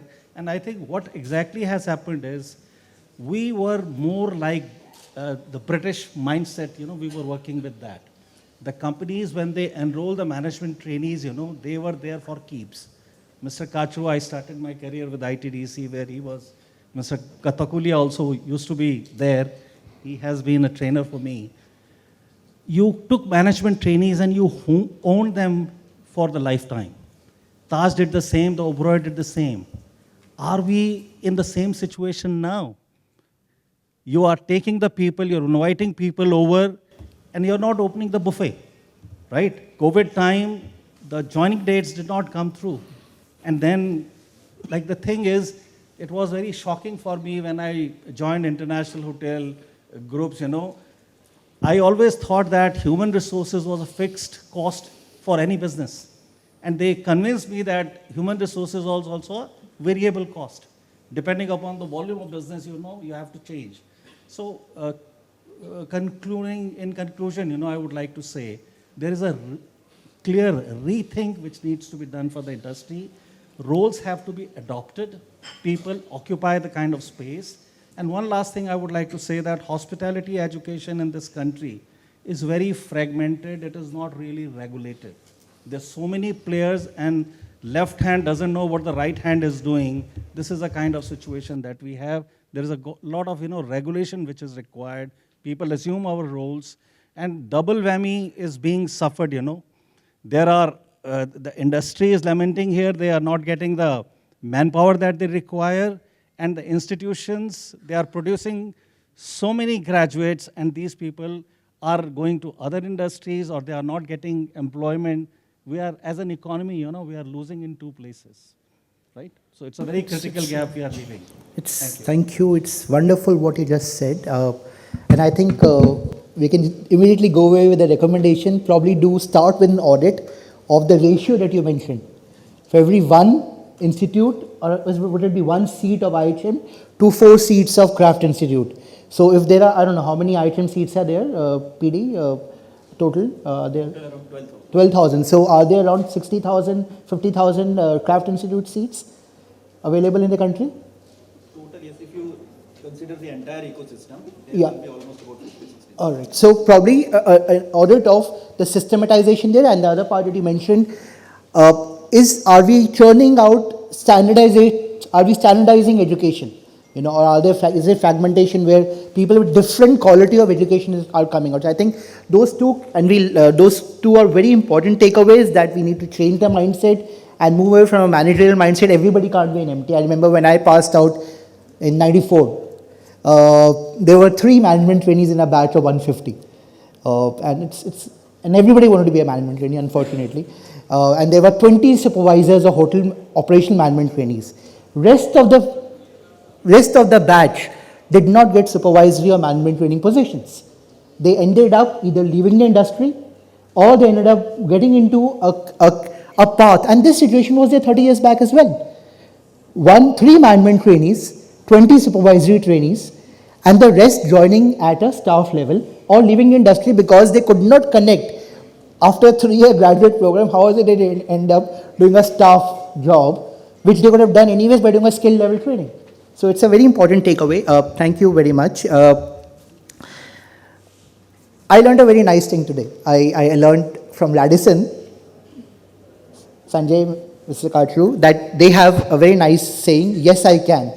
And while coming from Gurgaon, I also saw when you cross the Gurgaon-Delhi border, you dream it, we execute it. Now, these are phenomenal phrases, but, as he says, karega kaun? We can think of these catchy phrases, but in the end, the challenge lies with you. The challenge lies with you to make people actually do it. So tell us, you are taking from the same pool of people that IITMS is generating, that THSC is probably generating. How do you see the graduate quality which is coming out? Do you see them as Ramesh rightly mentioned? Do you see an issue of employability there? Do you see an issue of alignment there? And yes, I can. How difficult is it to internalize that in the person who is actually delivering on the front line? Thank you, Ashish. See, there is a theory of hunting and harvesting.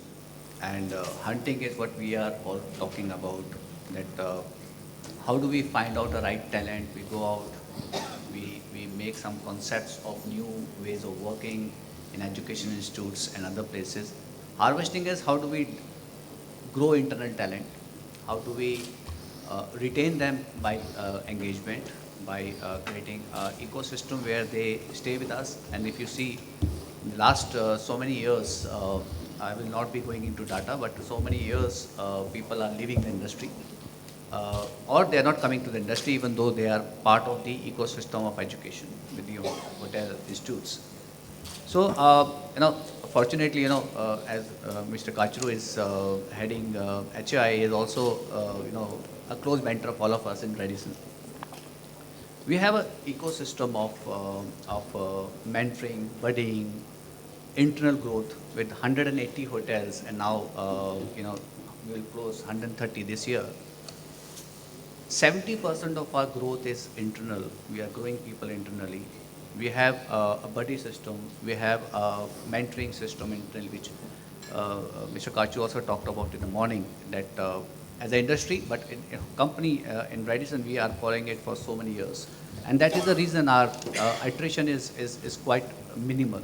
So it's important to hunt for a right talent from outside, but it's more important how do we harvest them inside? How do we have our internal growth systems? How do we have a successions? How do we invite talent from industry, means competition, hotels, and also from the institutes? Management training program is well, I think is a model which is highly successful from so many years. But how do we internalize it? How do we make sure that we grow them faster?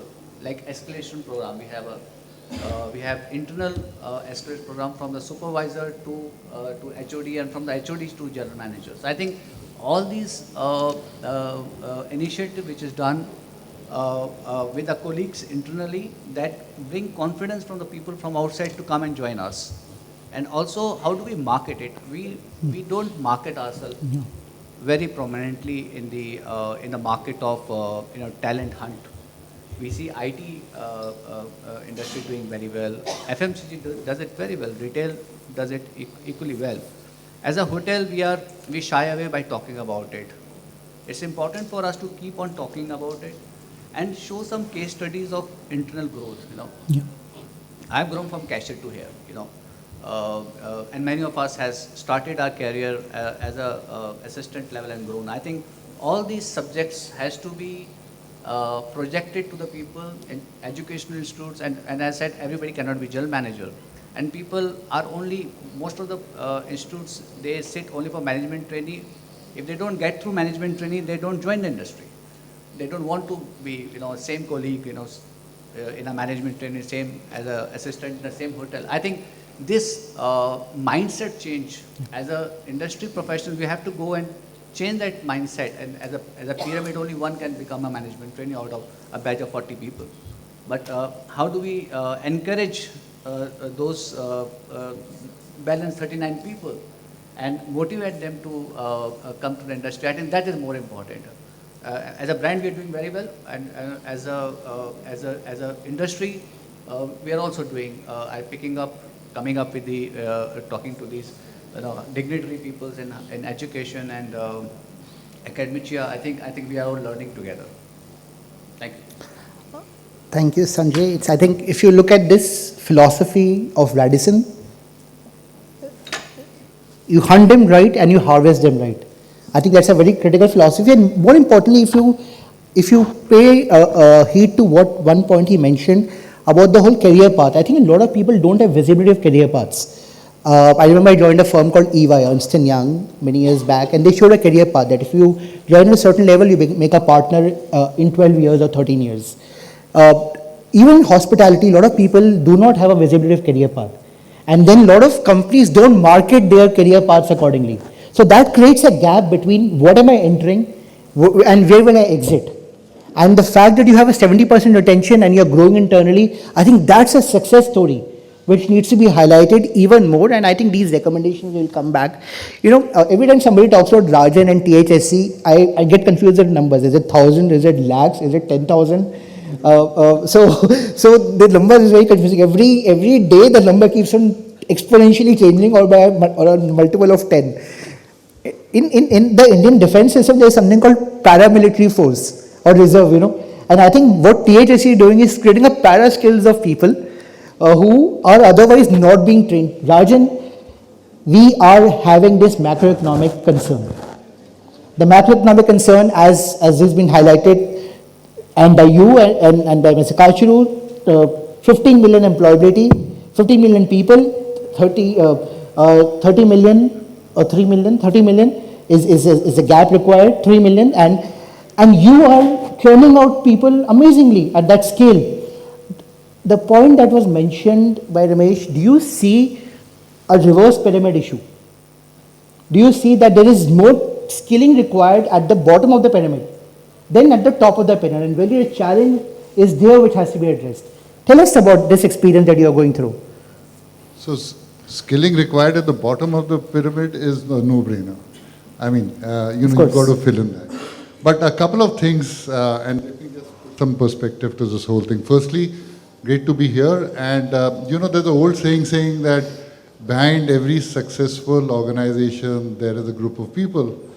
I must say that at THSC, and I'm not making a cliche statement here, we have an independent board comprising of very experienced people like Mr. Kachru, Mr. Gyan Bhushan, Charu Lata is here, who are actually guiding us through the experience, advising us, and helping THSC make that difference in the ecosystem.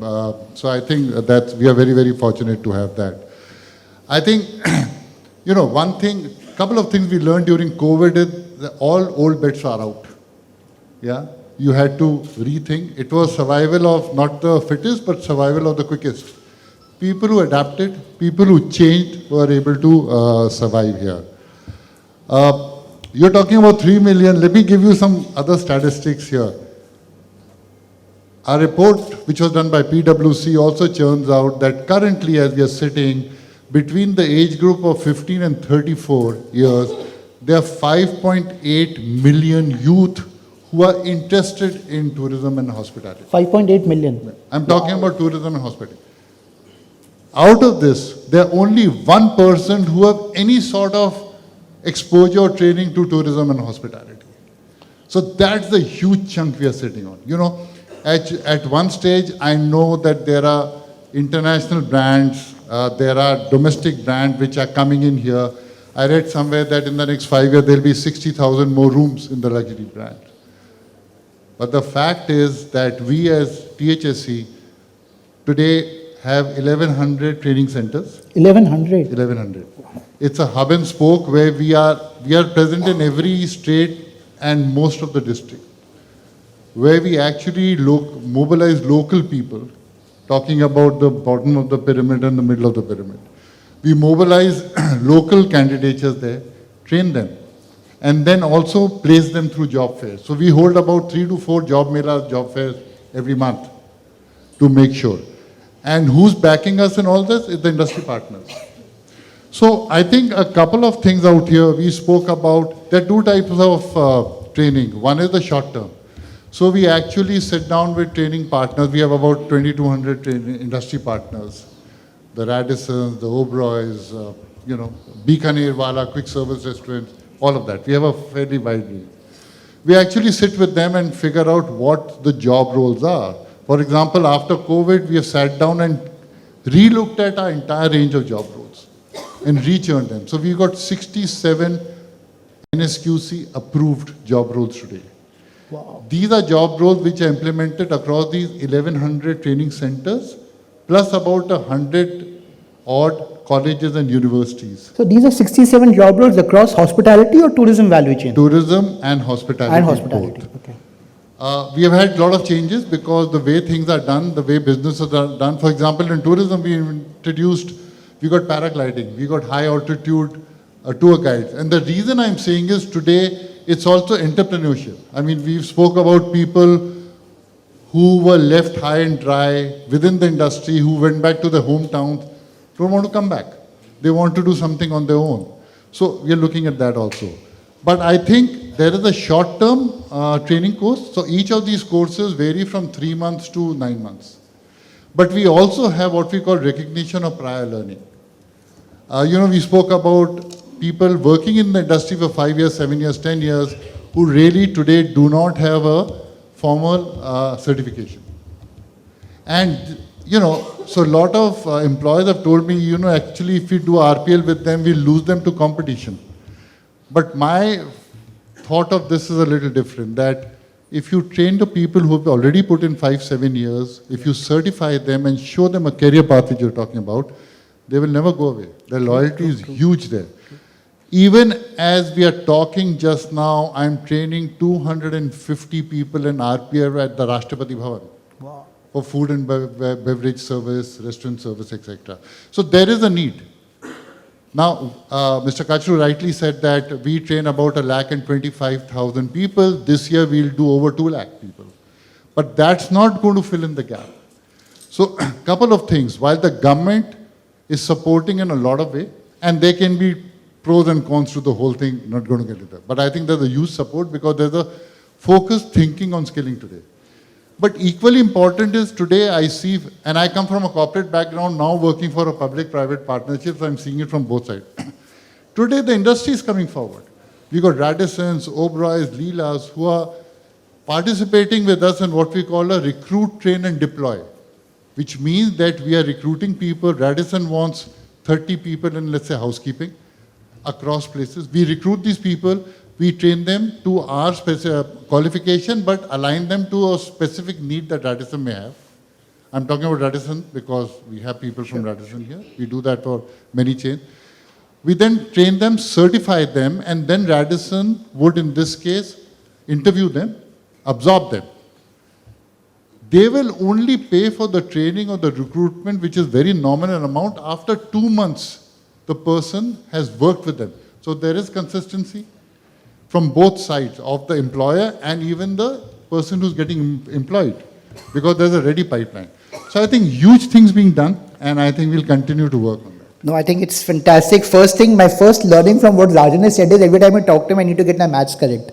I need to prepare my maths tables, and you need to have a ticker, Rajan. You need to carry a ticker, 100,000, 200,000, it needs to be all going. I think that's my learning. I get confused with so much of maths, what Rajan is saying. But there are 2 very important points. The fact that partnership role is very important.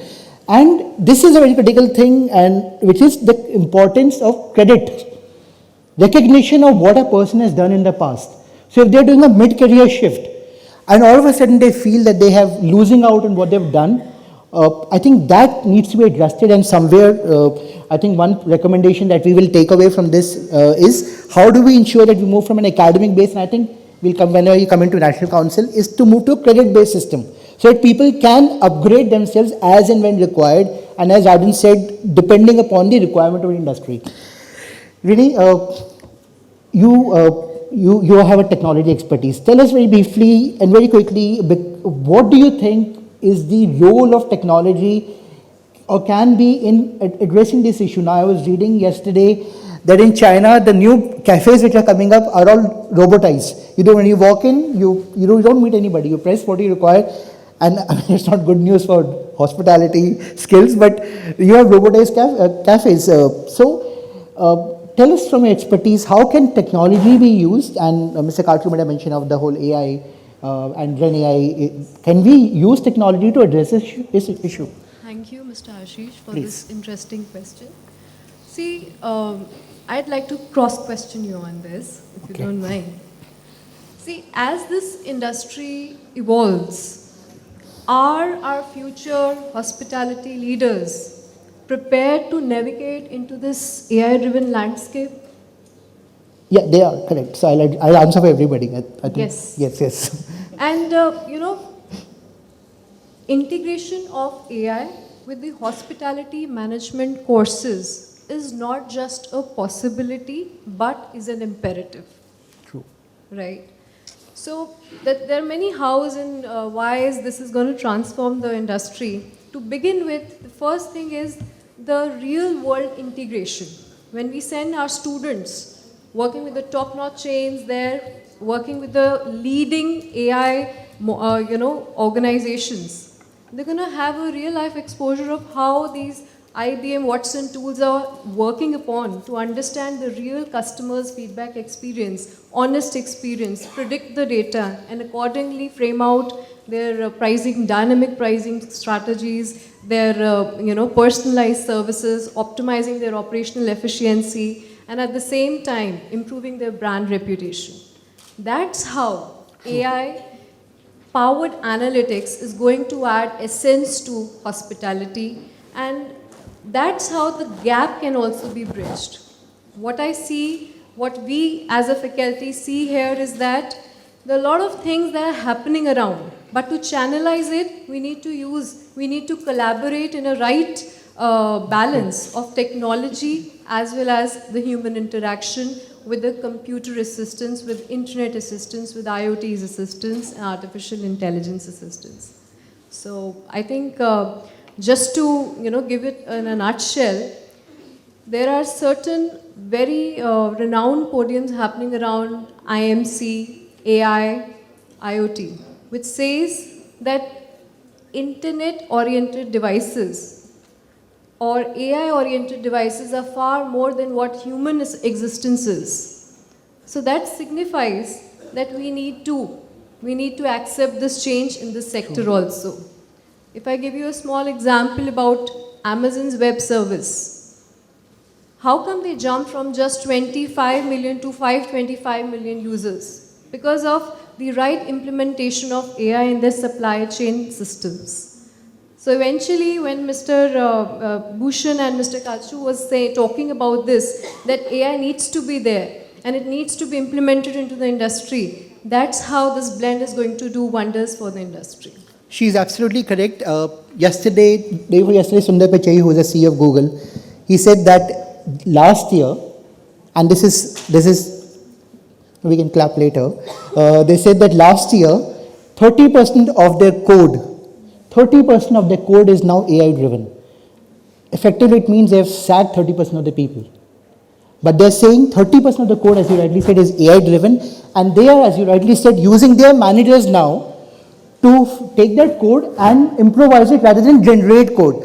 So a very critical point, as Renee is rightly saying, at the ground level, and we see it, I was amazed when I first saw McDonald's many years back. And so many of you have people who are friends who are in McDonald's. If you walk into a McDonald's, and I'm not talking McDonald's per se, but if you walk in, you don't have chefs there. They say a very simple thing. We have taken the kitchen out of the cooking. Oh, sorry. Yeah, that's what it is. We're taking cooking out of the kitchen. Which means they have, as you rightly said, put in technology and systematizes it so much that anybody can walk in as a McDonald's associate and start cooking those lovely burgers and those lovely breakfast and lunch and dinner items that they have, because they have effectively standardized it with technology, and technology is not a threat but a partner. Very, very, very important. Now let's come to the body which is right there in the center. I think we all are thankful to National Council. We've all, I think I'm assuming we all have grown through National Council. PD, you're doing so much work in actually addressing this point. While we are talking about it, you under the leadership of the CEO are actually addressing this point. Tell us, you're in the line of fire. Tell us what are you doing so that everybody is aware of the steps, and I've been part to do some, but I know that that's a very 1% of what you're doing. All the steps you're taking, briefly, in addressing this challenge that we have all spoken about. Thank you, Ashish. First of all, let me take this opportunity to congratulate all of us for addressing this issue. The very fact that we are having an HR summit here, it underlines the fact that there is a problem and we are acknowledging this problem together. And the solution, wherever it lies, there is no doubt that it will be collaborative, including industry and including academia. Now again, before I talk about what NCHMCT is addressing this issue, I will also try and talk about the problem statement, if we can call it. See, it's very paradoxical today in the context that there is an industry, hospitality industry in India, which is growing at a very good pace. There is a huge requirement of manpower, as various very authentic studies also pointed out. But there is a mystery of missing manpower in hospitality industry in India. While there are so many success stories, there are so many tangible, great career stories coming out of these IHMs and making it big. However, young generation today is not joining these courses. Not joining these courses. Not joining these so there courses is in hospitality. Okay. So therefore the gap exists. See, there's no point blaming anyone for this, Sure. but there must be some reasons why there are no takers for hospitality industry. Many reasons have been discussed, like for example, post-pandemic impact, of course, is a factor. Globally also we see that hospitality industry now has less takers than what earlier there were. Still? Yes, still. And in Indian context in particular, one thing which we are missing probably and where we need to work in particular is the marketing at the tier 2, tier 3, tier 4 cities about this career. Because in a tier 3, tier 4 city, there are no visual imageries of a 5-star hotel or a 5-star career professional. So they see a doctor, they see an engineer, they see a patwari, they see a government school teacher in their vicinity. However, they do not see a hotel manager.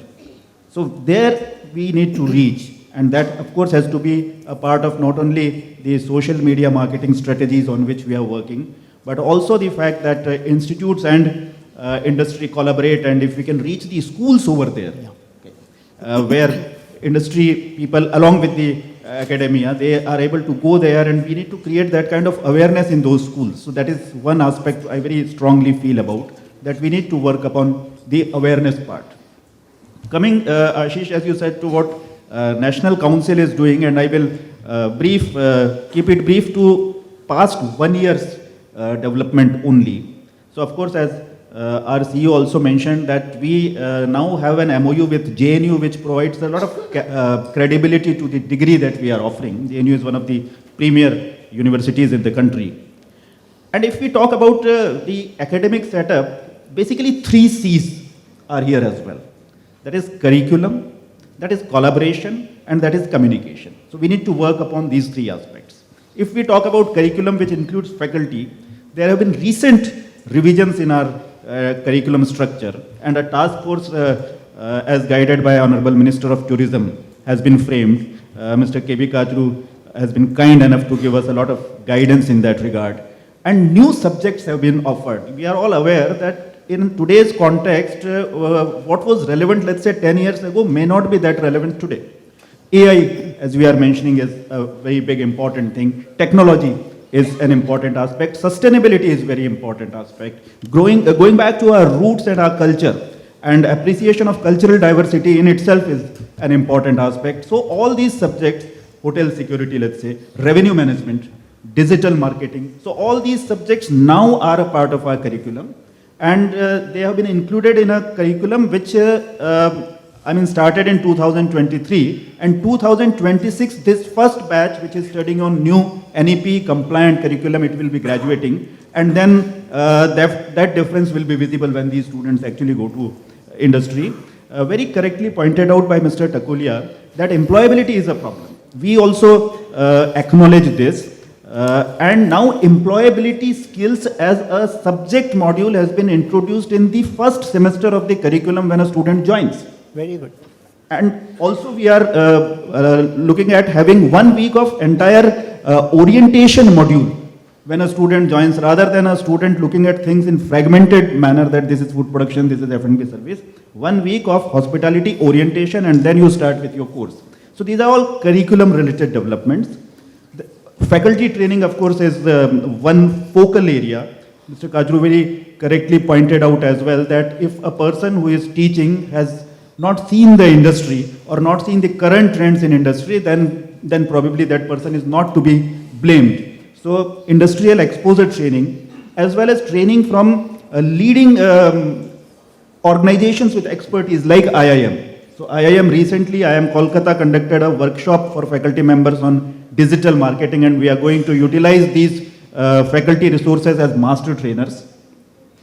Second part is collaboration. Now collaboration, of course, is with industry. That's the first thing.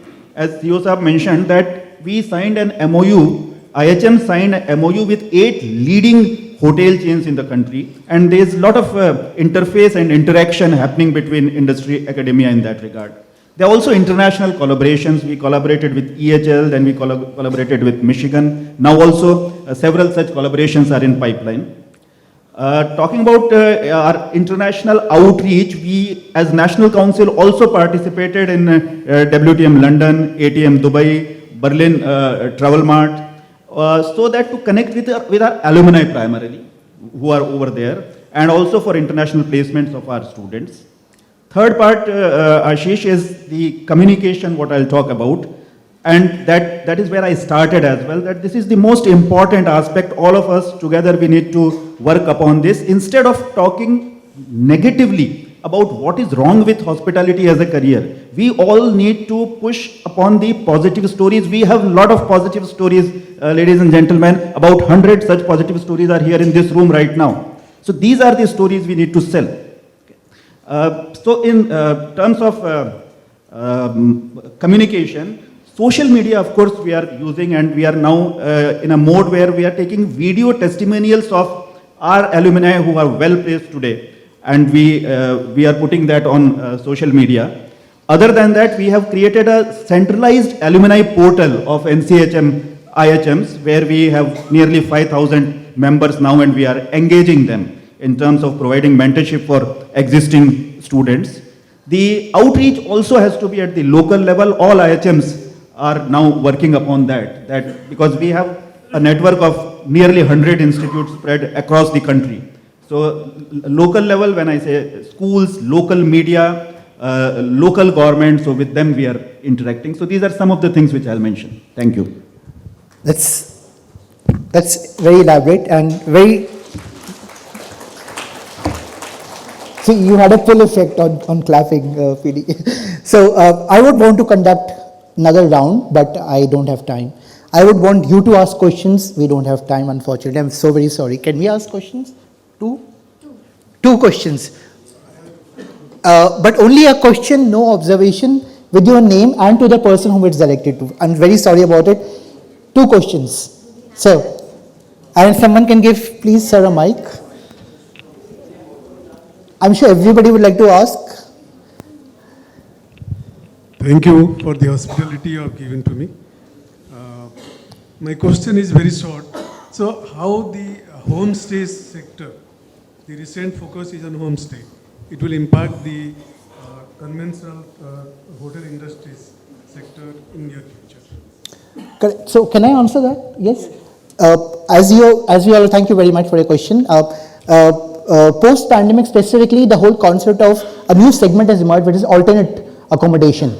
And in fact, during pandemic, hotels were not doing well, but alternate accommodation was doing well. And so much so that a company like Expedia launched a completely new brand called Vrbo, VRBO. We know Airbnb, how it succeeded. But yes, that's a very large emerging segment, and that will have an impact on hospitality skilling. Specifically, this will be met by organizations like THSC and maybe the Skillcraft Institutes. I think that should address that point as going forward. Sir? Yes, please. Yes.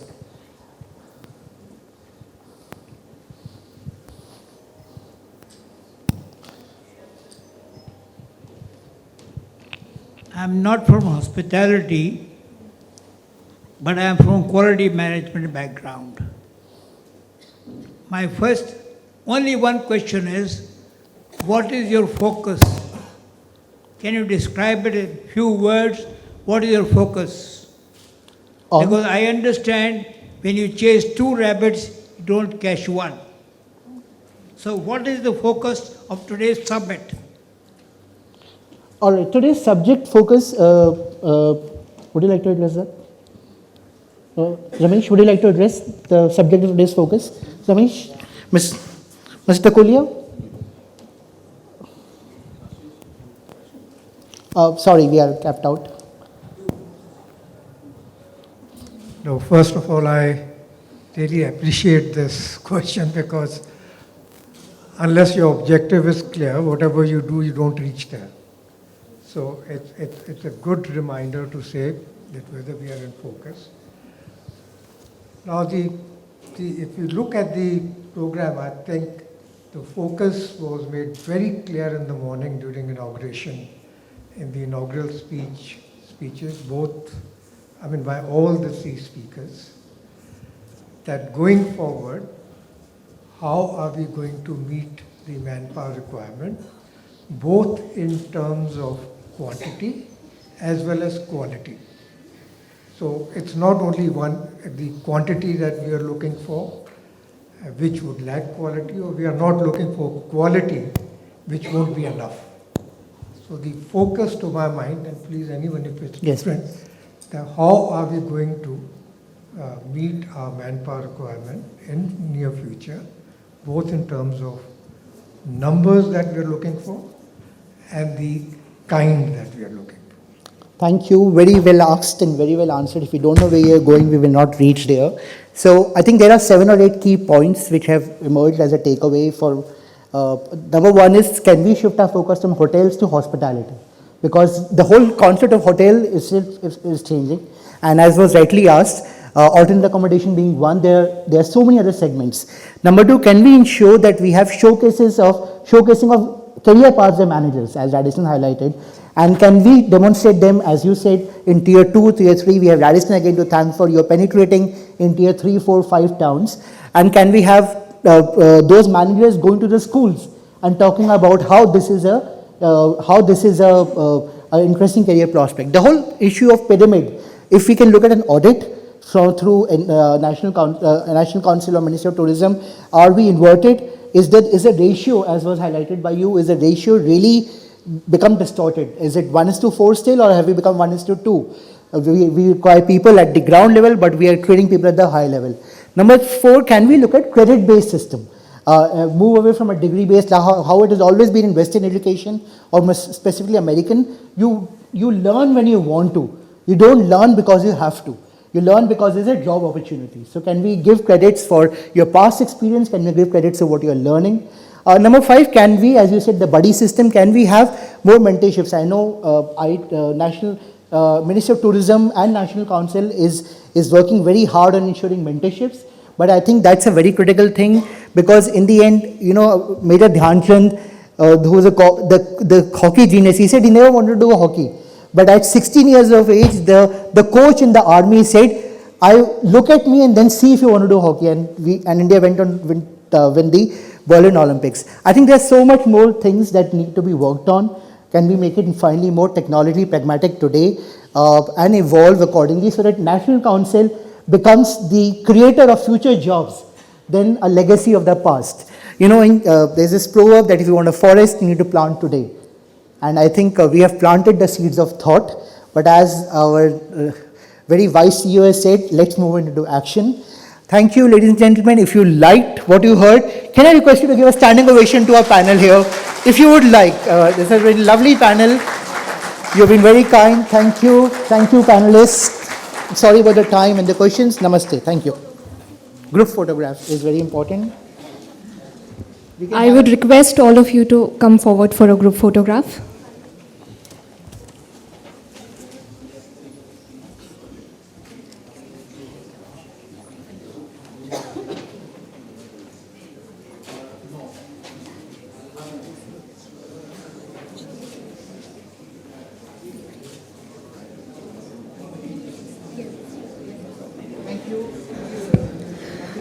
We will now be taking a short 10-minute break. Please enjoy your refreshments. We will be resuming post-tea break.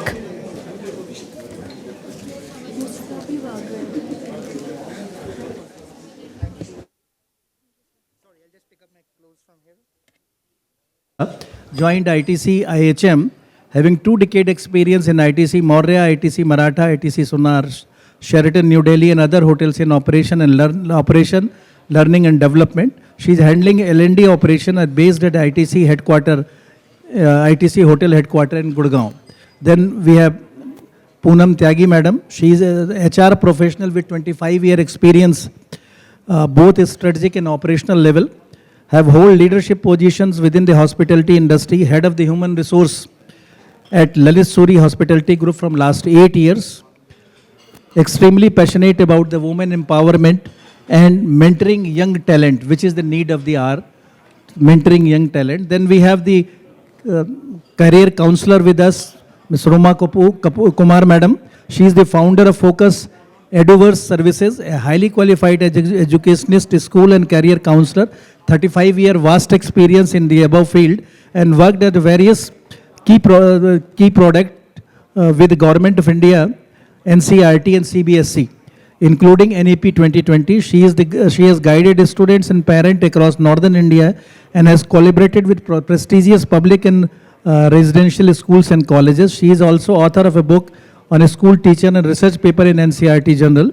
We delight to have Ashima madam as well as Poonam madam and Roma madam with us. Then we have Mr. Ranjit Akhilesh Sheth, who is the Associate Director Learning and Development with the Leela Palace Hotel and Resorts, alumni of AIHM Chandigarh 2001 batch.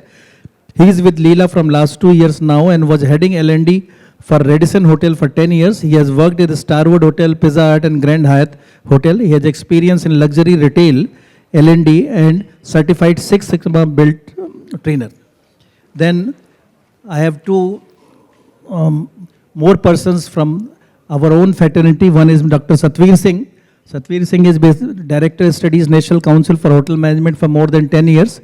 He is a distinguished figure in hospitality education and training, alumnus of IHM Pusa and specialization in training and development. He served in the leadership roles in the institutions such as MIT School of Hospitality, CCH Mohali and IHM Faridabad. He has industrial exposure in Lee Meridian, this hotel only, in Jaipur hotels. PhD in hospitality and tourism management, MTA and MSc in hotel management. He has accomplished 30 plus years of extensive industry and academic experience. He contributed to academic advisory audit committee and served as a board member, selection committee member to the various institutes. He is actively involved in the Indian Culinary Institute, whose students are here in chef uniform. And as well as he is the academic in charge of that institute. And then we have the Mr. Raja Sadhu Khan with us, who is a principal IHM Calcutta. He is also alumni of IHM Calcutta only. And he worked in Taj for a long period of time. Alumni of IHM Calcutta, master trainer and conduct trainer under HRD program, Government of India. He is MTM MPG certificate in industrial relations, experience of 3 decades, including 11 years as a senior faculty in F&B service and food production.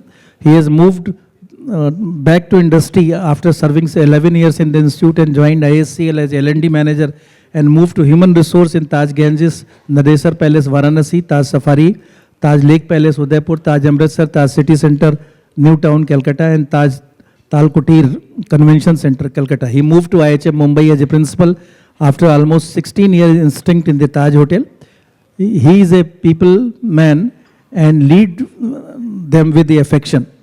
So with such an enriched panel, we just move to our topic of the discussion, which is a very appropriate topic of today's scenario, is the low enrollment in hospitality management institutes. So let me have 1 minute how we started in 1954 when the All India Women Council President Mrs. Leelavati Munshi, she started Annapurna chain of restaurant in Maharashtra to deal with the malnutrition case, and therefore she thought, and other people in that association thought, that why don't we have a supervisor who has professionally trained to supervise those kind of a snacks counter which were spread in Mumbai, Pune and other places. So that was the genesis of this education. No one was taught at that time in 1954. And you'll be happy to know that 1954 was the year when the Cornell Institute of Hospitality Management bifurcated from Department of Home Science. So we were pioneer. And these IHMs, when it was created, then we come the time when Mr. Bilford Smith, with the support of Dr. K.M. Munshi, who is the founder of Bharati Vidya Bhavan, he reached to the UNDP and United Nations, has given Mr. Bilford Smith and technical and catering expert to this field, and I blindly can say he is the father of catering education in India. I read, because I was the principal of IHM Mumbai, fortunately, I read somewhere that on a day when he came out from the ministry and to the institute, 5-6 faculty members were sitting in the lawn, and sir is smiling because his father was greatly associated with the Mr. Peshi Shaw, with the institute and with the hospitality education. So when he was coming, he had gone to the faculty member and said, we are about to come with 3 more institutes of hotel management in the country. I am talking about 57, 58. Everyone started laughing, including all those faculty members who was there.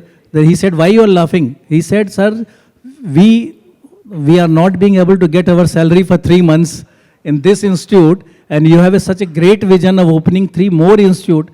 But I appreciate the vision of that person in 1972 when he left India. After he came in 1956 or 57 and 1972 he left India. India was having 4 regional institutes of hotel management and 9 food craft institutes to train people at the operational level in different state headquarters or state capitals. So that was the vision. And when 1990 we had, some of the food craft institute was upgraded, and we reached to the number of 21 institutes of hotel management along with the 30, and presently we have 30 state institutes of hotel management along with the several, I think more than 1,000 institutes of hotel management are spread in the country, and with the different names, with the different affiliation. Sometime it a cause of worry also, how can a person can be trained in 2 months and then go to the 5-star hotel and work there. But our system of NCHM City Institutes is a very structured system. We have the trade diploma where students have been trained for 1.5 years in a particular trade. It may be kitchen, it may be bakery, F&B service, housekeeping, front office, and then 1 year in the institute, basics, and 6 months in the industry, and then we feel he is fit to go and work in the industry. So we need to relook into the 3 months, 2 months program, which is mushrooming in our country. We need to see that will it be right step to go ahead, or we should strengthen the trade diploma and the bachelor's program. So low enrollment is hitting everyone. It is hitting to the institute, it is hitting to the infrastructure, it is hitting to the council and other affiliating body. We all know we have everything with us.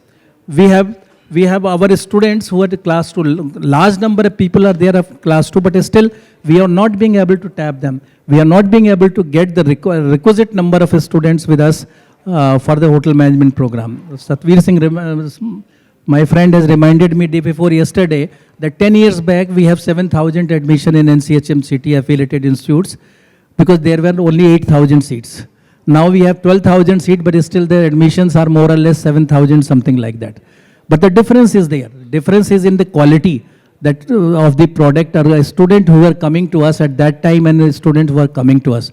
We have to see into it, but I need not to go further into it, and would like to ask panelists what are the basic causes come to their mind of the low enrollment, and what is the way out of dealing that. Only causes will not help. They have to give us the roadmap, or they have to give us the point where actionable point which can be noted and can be implemented by the industry as well as by the institutes, because we cannot spare institutes for low enrollment also. So in the same way, so I will start with the Ashima madam. What do you think is the reason of the low enrollment and what are the way out?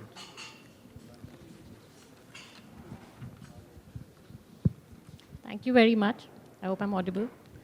Okay, a lot has already been said, and I think a couple of points would perhaps be a repetition. But I think the first thing is about who are the students who are joining us, right?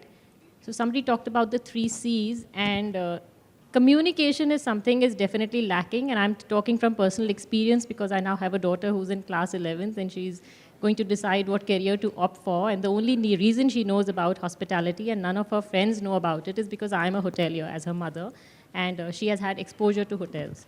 And this I'm talking about one of the best schools in the Delhi NCR region. So we do need to think that if the students don't know that hospitality exists as a career, and I'm not talking about hotels alone, if they are not aware of what they can do and how they can make careers out of it, then how will they opt for it?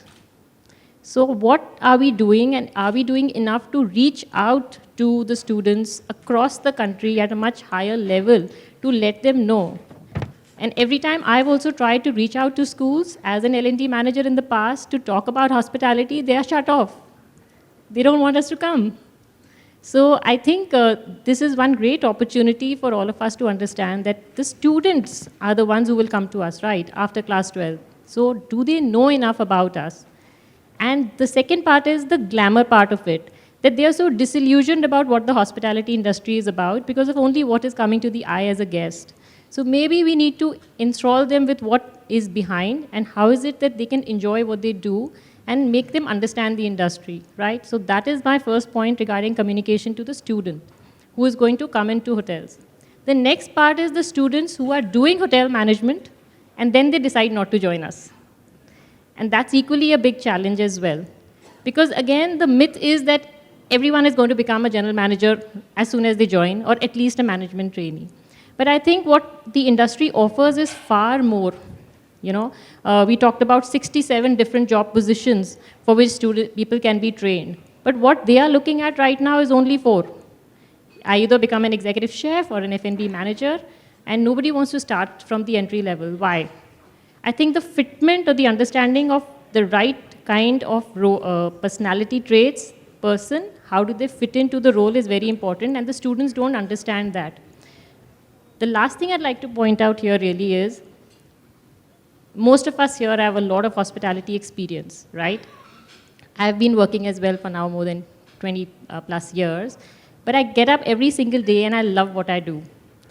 But when I started off many years ago as a management trainee, I think what hold me instead, unfortunately, I felt in the first couple of days as an industrial trainee and a management trainee that I didn't understand what's happening because my curriculum did not give me that exposure to understand that skills are more important, firstly, than the knowledge I have acquired. So how is it that I understand the environment? But also more important is tenacity, passion, okay? You have to be very, very passionate about hoteliering, and you have to be very emotionally intelligent and be able to deal with the environment. So somewhere when the students come in after all the learning that they've had and a very limited exposure of the hospitality internship, which has also been reduced to only 4 months they are disillusioned. By the time they understand the department, they move to the next department. And then the fact that many of them have already chosen that they, let's say, want to become chefs, they don't want to spend time in front office, housekeeping, and F&B. So the other part of the C, which is the curriculum, should also be aligned in the manner that the student gets more exposure. Whenever we have asked colleges to support us, let's say, with students to get more exposure in hotels, the curriculum doesn't permit them to come across, right? So somebody mentioned gig workforce. Why are we looking at workforce for the hotels? Maybe being a gig worker will help the students to gain more exposure in the industry in the 3 years or 4 years of their curriculum, and they are available to be there. Right, rightly said, madam, but I want to just say one thing, that we are the probably only bachelor program in professional field where almost 4 months or more than 4 months internship or 4 months industrial training is between the course. If you go to engineering, if you go to medical, so we did about 20 years back. So that vision which is there definitely needed to be respected, but at the same time, whatever maximum exposure a student can have, they will have better understanding about the industry and will be able to focus more on the career he want to follow. Now I will ask Poonam madam, she has a good experience, number of years experience. So what are her views about the low enrollment and how we can, because Lalit is not only running hotels, they are also running institute. So therefore, Lalit group also has same pain that we are having. Please. Thank you, and namaskar everyone. So what I feel, I think we need to think about the role enrollment from the lens of the student today. I think a student, when he's passing out from class 12th, has varied career options, and why should he look at hospitality? So the student is thinking probably what's in it for him to opt for this career. So I think from that standpoint, we need to think, understand, reflect, and probably reimagine as to how we change the perception of the industry. You know, I think and honestly, we are to be blamed to a certain extent about this.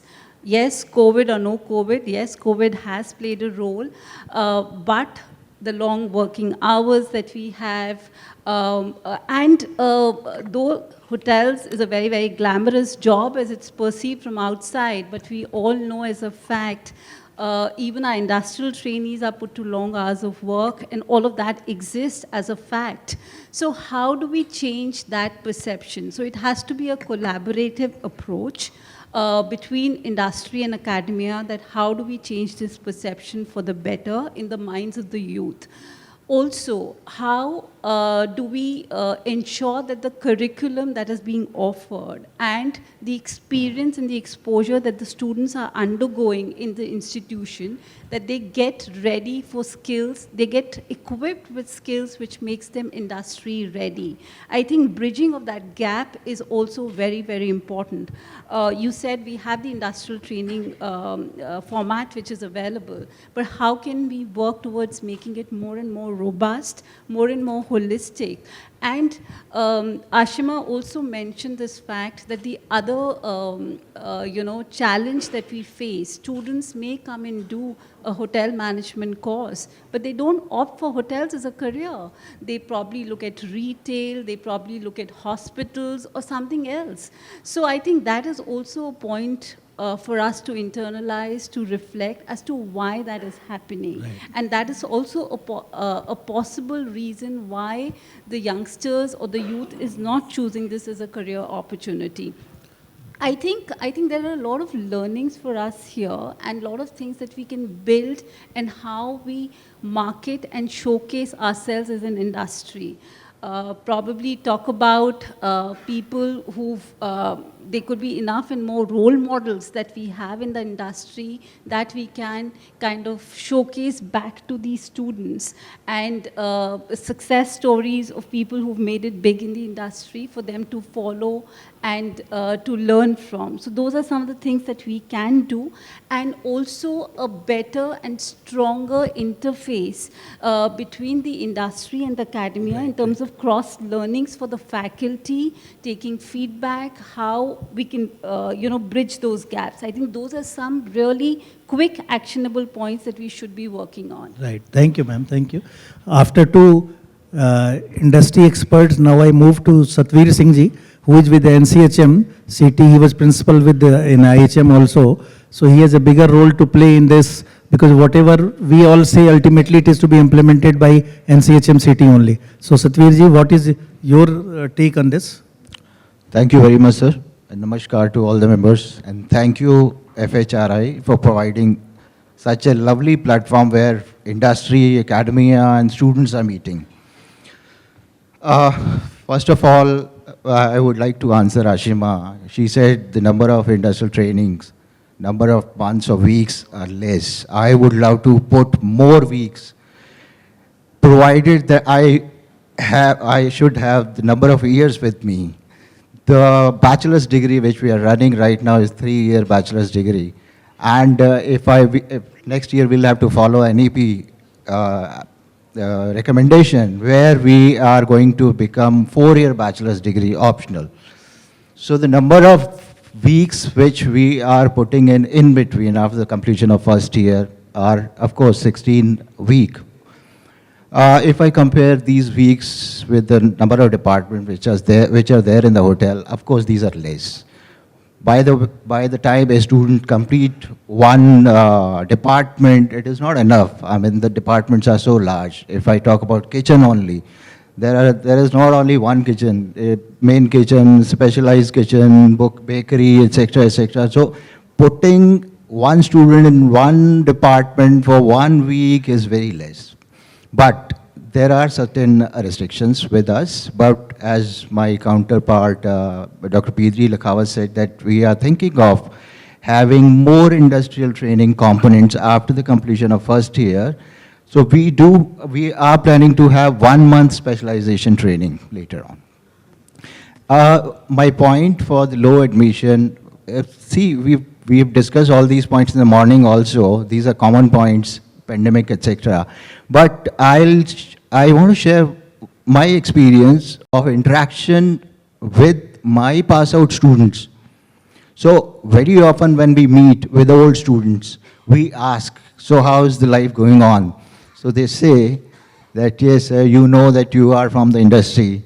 We don't find time for the social interaction with the family. It is 24/7 industry. And long working hour is prominent. We all know this. But apart from long working hour, I think this is the industry where the shift are also there.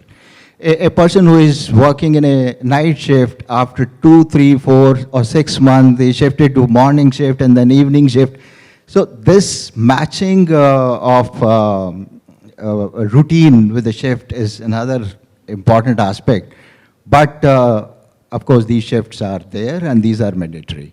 Number 2, as in the morning, it is said that the lower grade D city, B city or C city, the marketing is important. The students over there who are studying, they are more focused towards engineering and medical only, and they're not least aware about these courses. Though the number of hotels in these cities are less, so they are not aware of these cities.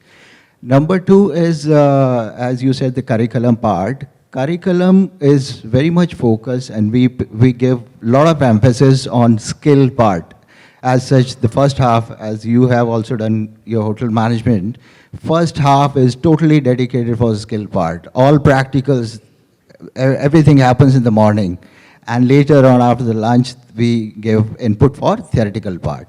So component, the curriculum component, NCHMCT, everything is okay, but the marketing part is losing, and work-life balance in the industry is one of the component which is dragging behind these students. Thank you. Thank you, Satvirji. Ruma madam, what as a career counselor, we thought later on when we were deciding about who will be the panelist, and a thought came to the mind of FHRI people that why can't we have a career counselor, especially for this session. So we have a lot of expectation from her views, what we have to do to increase the enrollment in that way. Please. Thank you so much, sir. So thank you for calling me, because yes, I will show you the picture which most of you, all of you are in majority. You know, all of you belong to one side and I am in minority. So I'll be representing the schools. I deal with schools, with parents. So the very first thing which I want to say, most of you have some idea because you are parents also. You have people around you. So you have some idea. So as Ashima ma'am said that, people are not aware. Her daughter, she who belongs to an elite school, who can afford a career counselor is aware only because mother is a hotelier. Then, that's very true. Second thing is, I think you start late. You have to understand the process of decision making. When does a parent make the decision? It starts nowadays, parents and child, both of them together make a decision. And to come to one decision is also important. Okay, parents don't want to thrust the career on the child. And the child is learning from the social media. So there was some talk about engaging in social media. That's very important. You have to start very early. From the class 9th, 10th, 11th, 12th. You cannot expect a 12th class. By the class they are 11, 12, they have some idea. Like you see, NEET, etc. is being promoted. That way you have to disrupt this industry. You have to make it loud because you will get students majorly at undergraduate level. So you have to make it very loud. So, and as Ashima ma'am also said that schools, they don't allow you. Yes, they do not allow you because, people are treating schools as a data which is at one place. Sab bacche ek hi jagah mil jate hain, so it's a good data, it's a good place to influence, to market themselves, be somebody with dresses or be somebody with coaching, anything. So yes, so there are ways you can influence them. I like to come to suggestions. First thing is start early. Second thing is you cannot go to school because school has a very tight system. They have their other restrictions also. In public schools, principal is not the only authority. So try to approach management because if management says, then the gap is covered. Also, you can influence parents and children through sessions at your some way of bringing them to the hotels, to this industry, to the IHMs. You can ask for educational tours. You can tell the schools that through the education departments, through the government, they definitely listen that, you have to provide an educational tour to the Hotel Management Institute. So when they go for a tour, they have a better idea about what a hotel industry is. And you can educate further.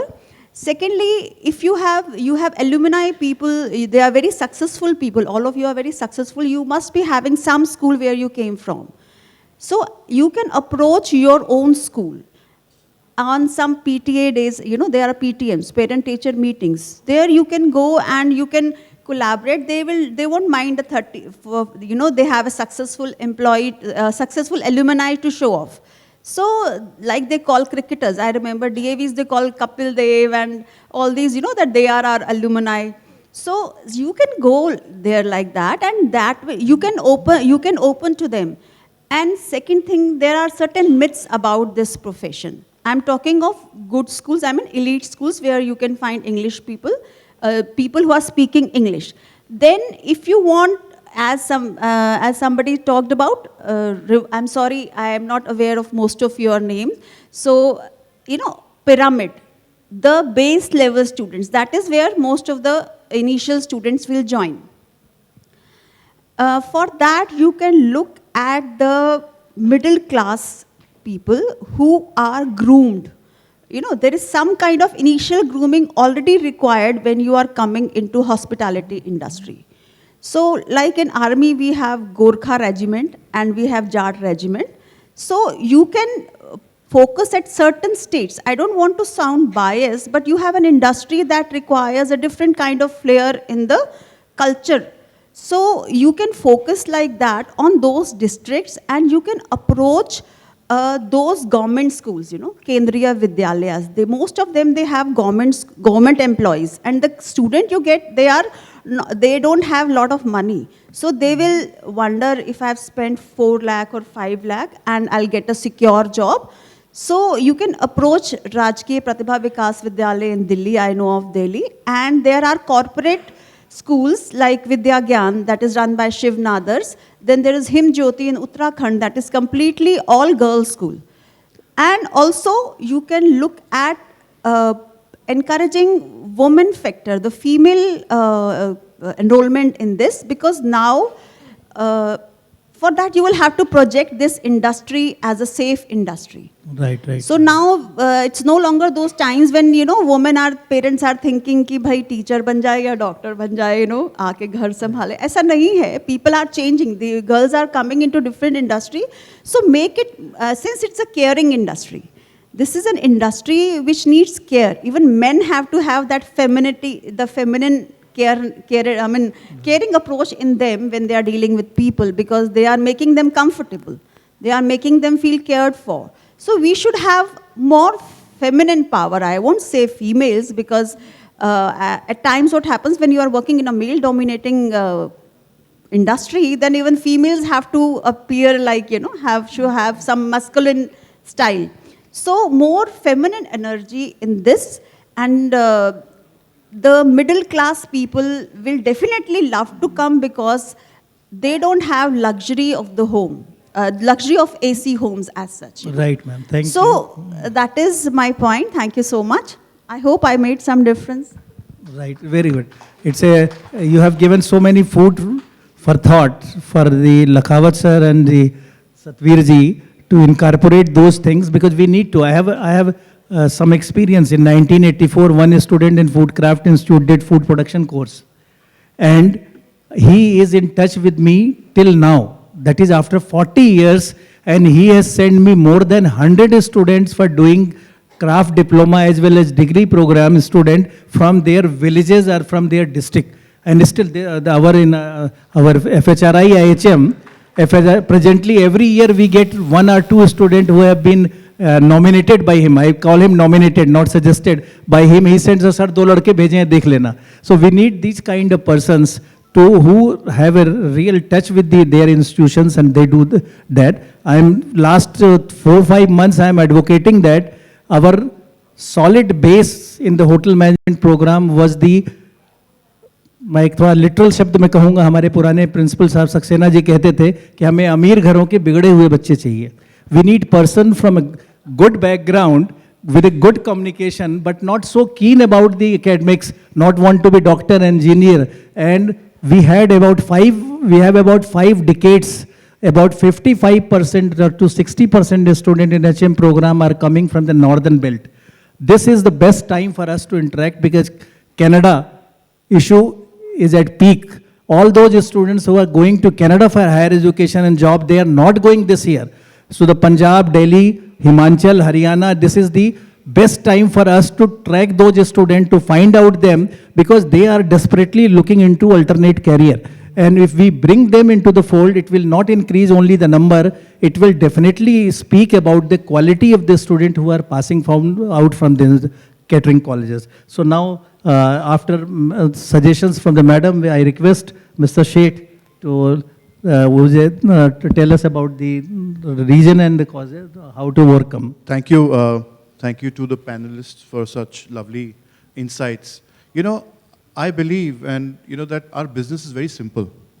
The hospitality business is very simple. In the school, we used to study that a human body is made up of 70% water and 30% mass. Now, come to our industry and any business for where human beings are involved.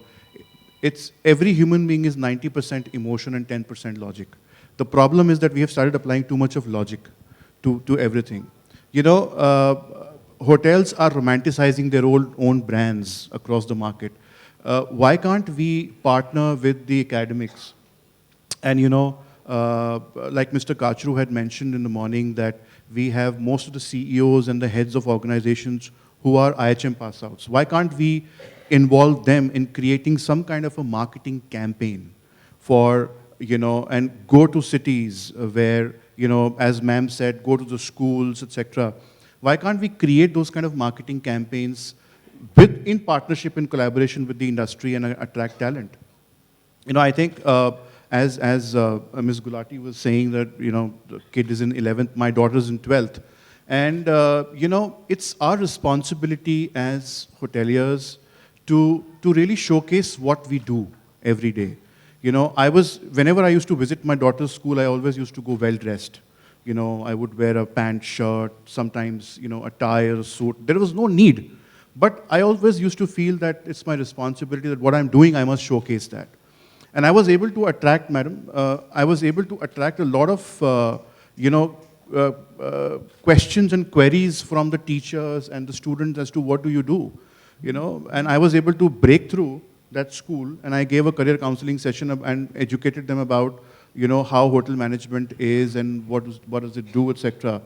So I think as industry, we need to come down, and stay grounded to the reality, partner, collaborate with the academics, and my strong recommendation would be to run a strong marketing campaign in collaboration with the industry. National Council could do that. Talking about attrition, I think this problem has been forever, and COVID or not COVID, there is a lot of buoyancy in the business now. But of course, there was a dearth of talent during the COVID. There were a lot of colleges which did not have an intake of students in the first year. So I think by next year onwards, we will have a better, opportunity of people. Yes. But I think what is important for these youngsters, I'll just take 2 more minutes, is that, in hotels, we offer them innovative and lucrative career opportunities, not just the 4 departments as you mentioned. People should be able to think about revenue. People should be able to think about reservations. People should be able to think about marketing, PR, communication. That's what the young population is interested in these days. So I think career opportunities, lucrative and innovative opportunities within a hotel company or a hotel has a very, very important role.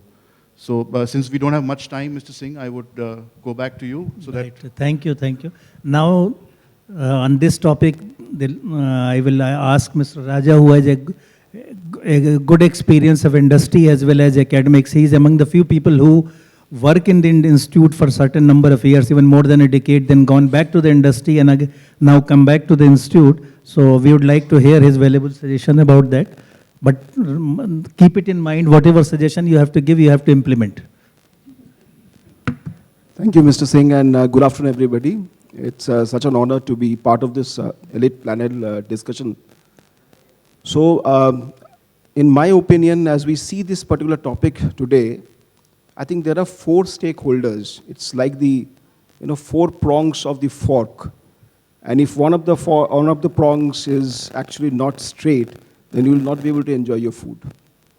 The first stakeholder, of course, is the aspiring students who are looking for their career in hospitality. Are we marketing hospitality enough for them? Are we reaching out to them across India?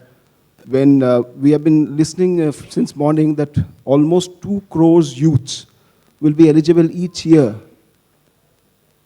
for taking up jobs. They will be employable. Are we giving those employability skills to them?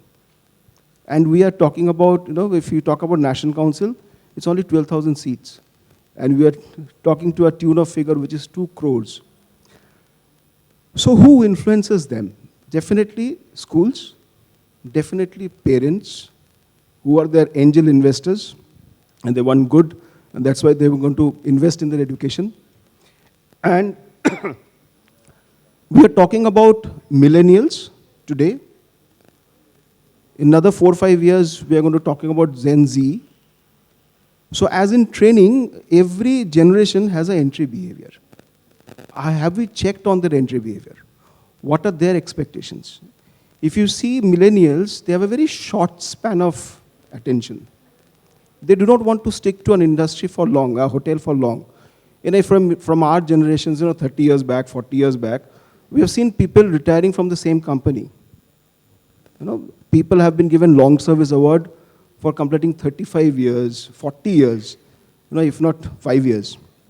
But in today's generation, if people are there in the same hotel, same organization for 3 years, he is actually given a long service award. That is the reality of what is happening now. So what kind of environment are we creating? Are we highlighting enough success stories of all who have done this course and have been successful? Are they reaching out to these people and speaking about what they have done, their life's journey? You know, you gradually evolve after doing hotel management. So when I started off as a chef. And then in training, you know, then a lecturer, then back to industry as training manager, then HR, and I'm the principal. So you keep evolving. If you don't evolve, if you stagnate, you are wiped out. And I can tell you, the entire here, they all have evolved. They're not into their first job, their first profession. So evolution is must. If you do not evolve yourself, and who helps you to evolve? Again, the influencers.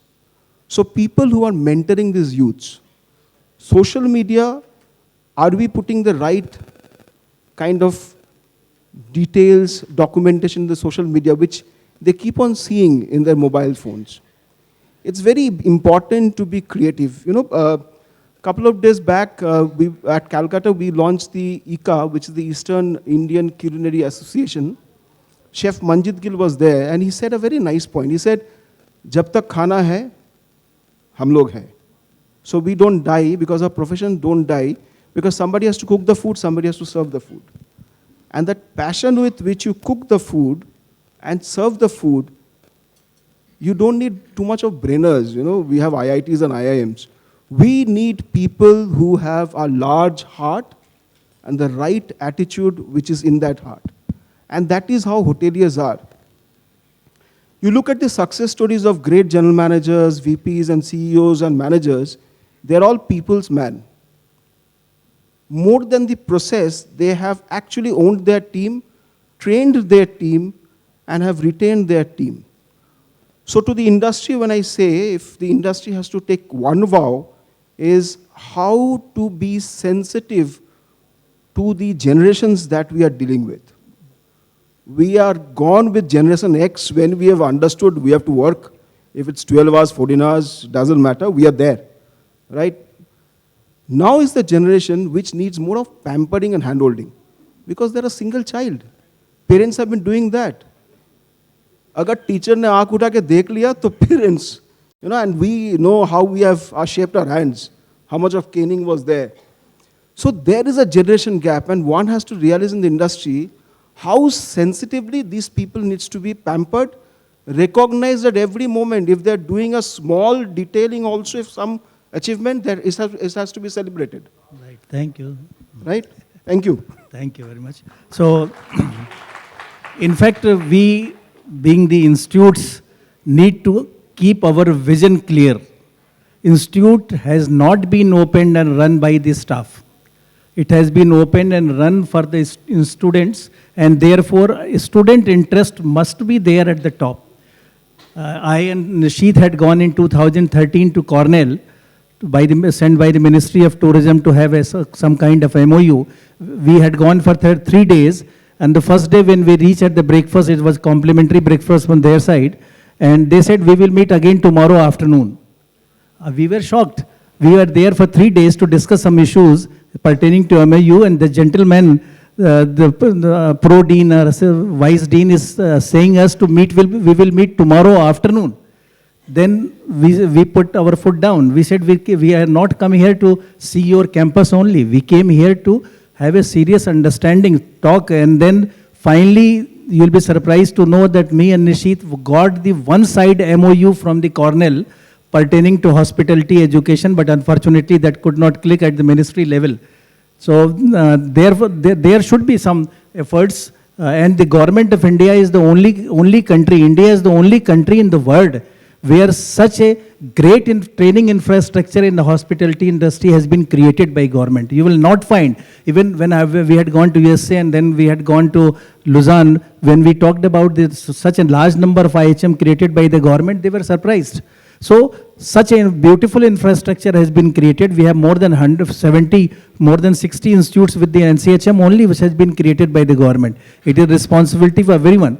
I remember one of the HR expert or the training expert, Mr. Mittal, who trained most of us in the IHM. He came to IHM Mumbai. Nishit is here.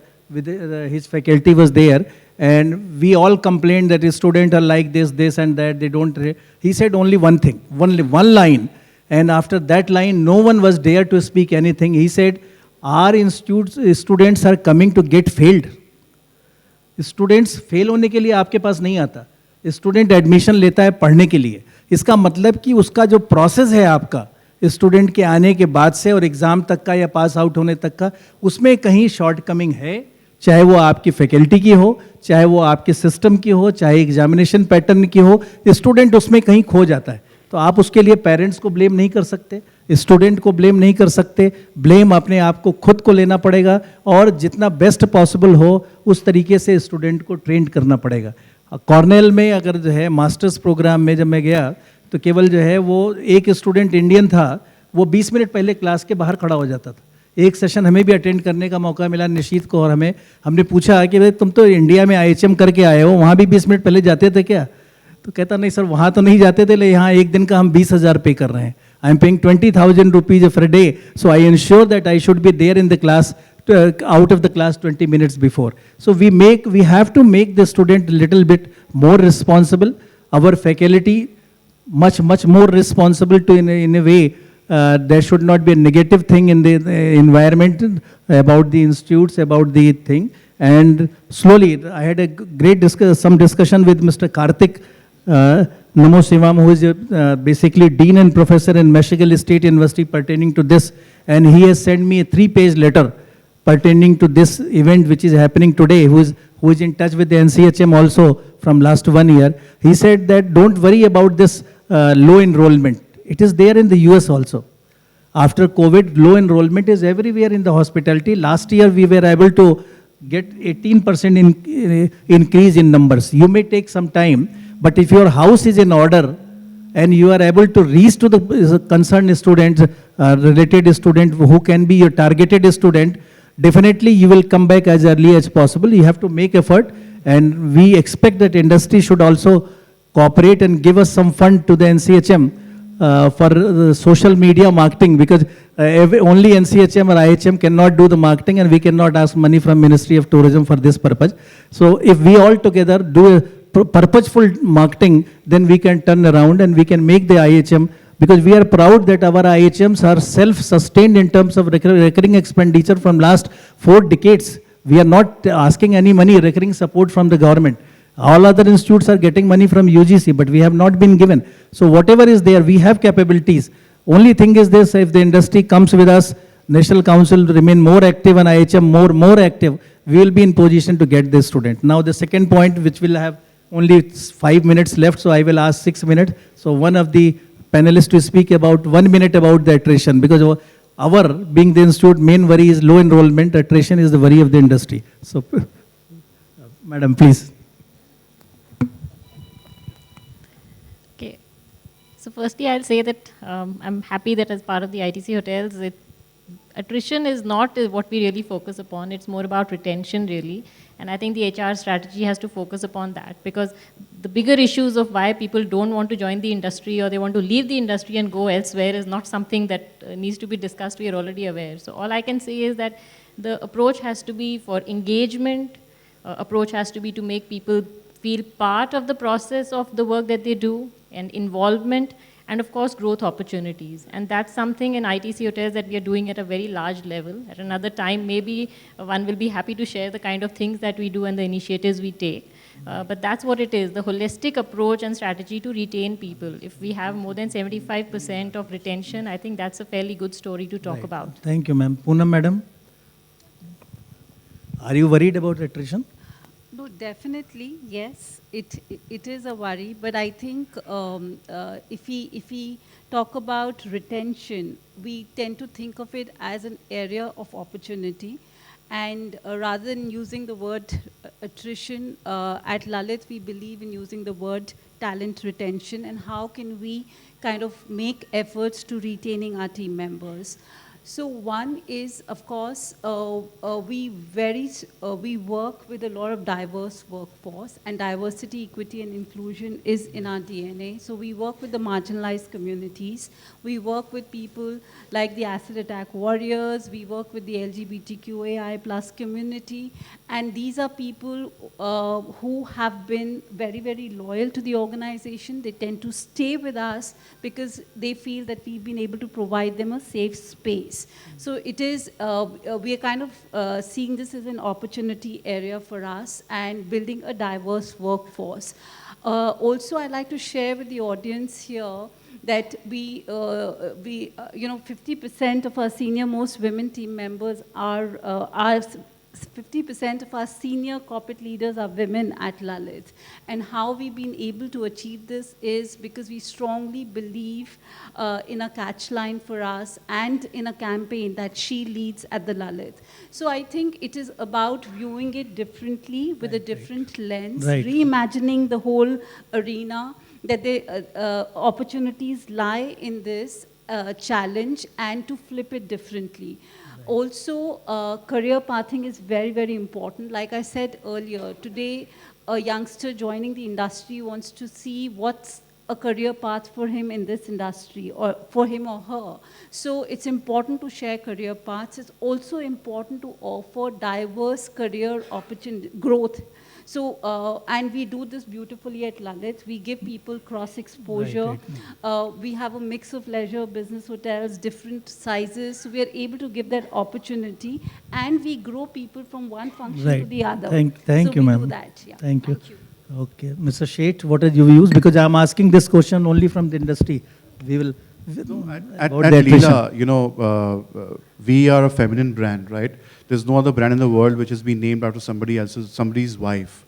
Yeah. So Leela represents love, it represents bliss, it represents passion, right? So what we have done is we have started introducing a lot of innovative career opportunities to people. We don't only restrict them to one department. I mean, we give them a freedom to choose whatever you want to do. You know, they want to get into butlers, you want to get into food and beverage. We have started hiring people in revenue, in marketing, PR, communications, from hotels into our corporate office. We have started, creating the Palace Services program, a very beautiful program to have a better diversity. Chefs at the Leela. Here, chefs does not start with a C, it starts with an S. So SHE, Chefs at the Leela, which is only targeted to women, who want to make a career in kitchen. And that's how we intend to, due to paucity of time, but of course we can explain a lot more in detail later whenever we get an opportunity. In fact, we should not be much worry about attrition. When we were in IHM, I was in IHM Mumbai, we see so many film stars and TV stars who are from IHM Mumbai. So we feel pride in that. So if someone is moving, after having the experience of the knowledge and experience of the hotel, if someone want to move away, or is maybe associate industries, like one of my students, Chinmay Sharma in IHM Mumbai 92, IHM Jaipur 92 pass out, he is the president of Sabre, SABRE Technologies, who is dealing with the softwares. He is the global president of that company. He was the chief revenue officer of Taj Group of Hotels for 3 years. So if the person feels that he is suitable in all international hotel school, you will find they appreciate if the people want to go to the retail business or to the real estate business after doing masters in hospitality. Why to stop them? So attrition, no doubt, a cause, but I will not ask this question to my colleagues, my friends, because there are a few people who are compelling us to wind up the session. But before that, we need to have 3-4 questions. So it has been requested. So please raise your hand and please send the mic to them.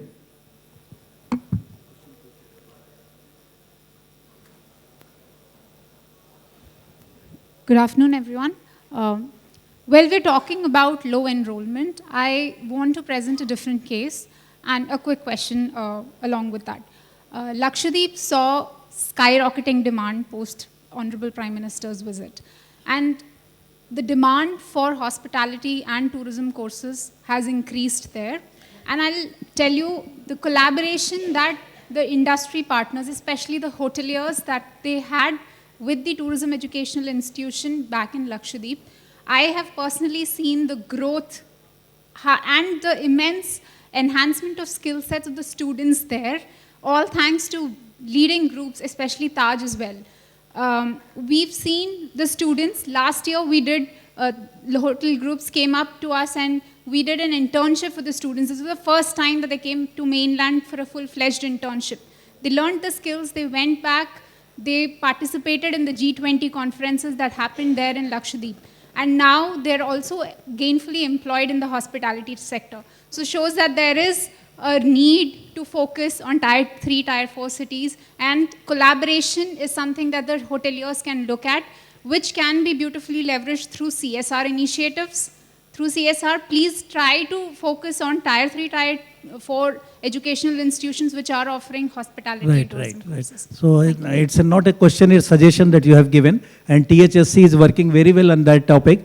And along with that, the Ministry of Tourism also had a scheme, the skill certification program, where as well as HSR scheme which was implemented by every hotel who want to be star categorized from 1 star to 5 star deluxe, they have to train people in their own area, and if they can be absorbed there, that's well and good. Anyone want to ask a question? Please give mic to. Yeah, very good afternoon. Myself, Dr. Alok Kumar. So I've heard all of you, but I want to give another dimension of low enrollment and bring a new thought and food for thought kind of.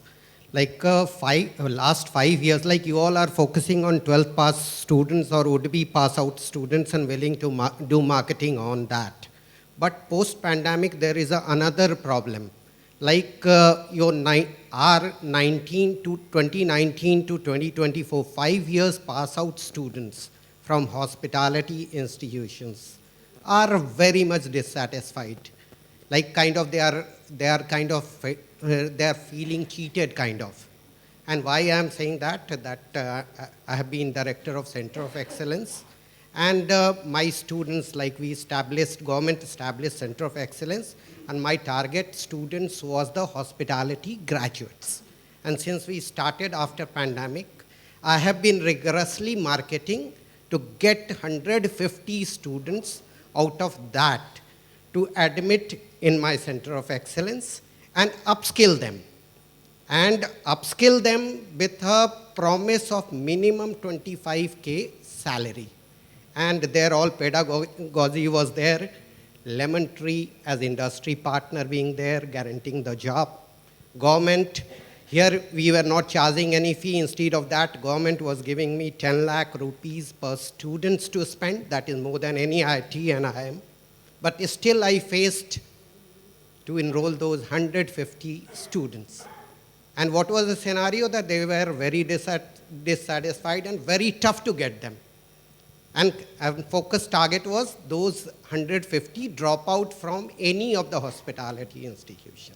So when my 5-year students are dissatisfied, means they are the recent youth, and they would be awareing and they will be demotivating further and leading to the low enrollment. Sir, this is what you said, it's a very generalized thing. Yeah. If you see the placement record of IHMs, government IHM, this year about 85% student has been placed. Question is not about the job opportunity. No. Question is what is the expectation of the student, and are they able to get that amount, that post or that amount of money? So the question is never the job opportunities. Maybe 3 job opportunities is there. Even if you say 85%, my 3 years pass out students, more than 100% job, and my target was 25K average salary, I landed up into 3.54 lakhs per annum. And I didn't place any of my student to Lemon Tree who is backing up into that.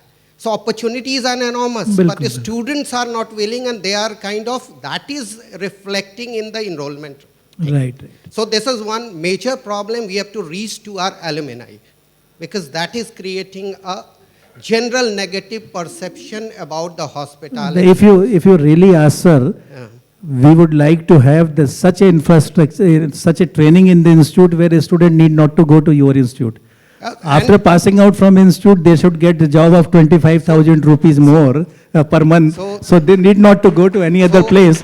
So if That was a problem. That's why our Honorable Prime Minister brought a 800 crores of I know, fund understand. and started an 150 crore No, that's campus. what I'm saying. That So- should be our so aim. That should be our aim. That why a student after doing 3 years should go to another that institute, was a problem finishing to- a school.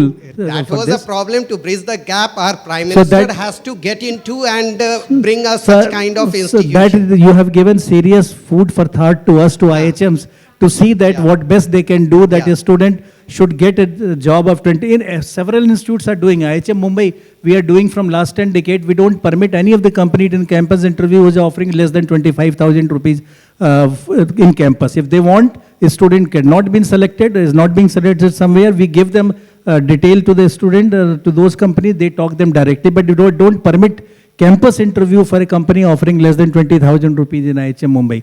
So it depends. We get every kind of a student, and obviously your institute should also get a student for that. My institute, 10 lakhs, that is 10 lakhs per annum per student by the government. So you Well, can think you how just- much sir, fund you the just- government of India you- is spending, which is not done for the Sir, you just IHM Mumbai. You just brief us about the program that you are talking about. We will also do that in our IHM.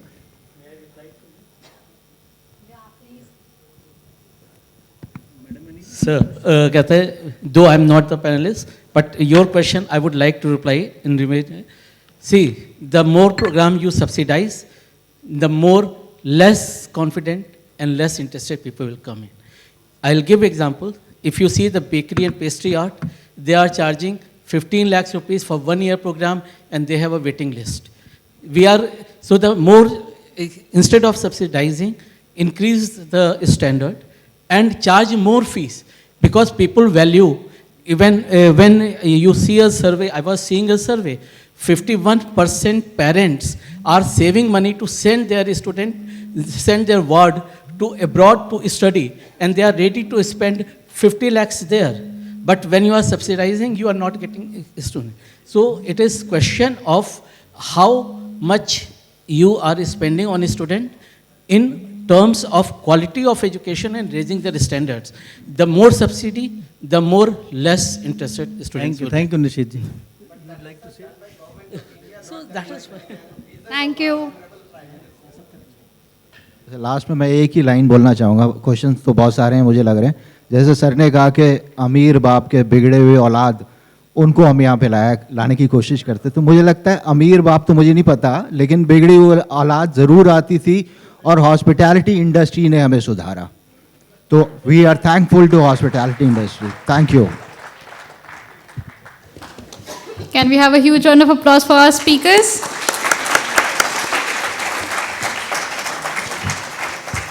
I would now like to invite Mr. S.K. Arumugam, Executive Committee Member, FHRAI, to felicitate all our speakers. Thank you so much. May we have a huge round of applause for him?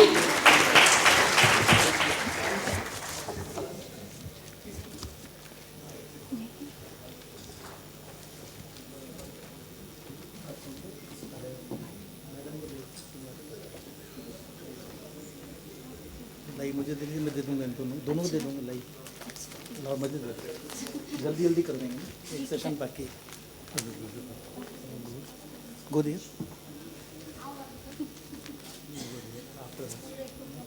और है कोई मेरे अलावा?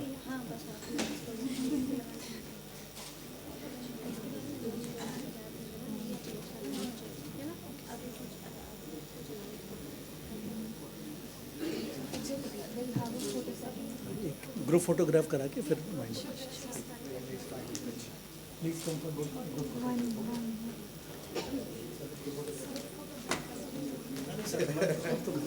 चलो ठीक है. Please come for group photograph. Sir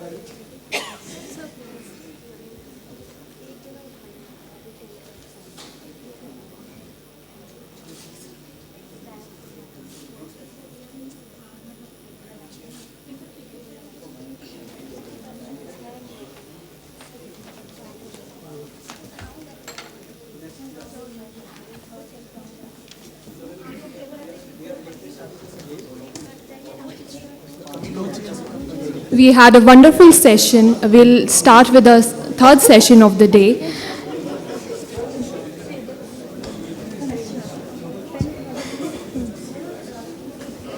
Please be seated for the third session.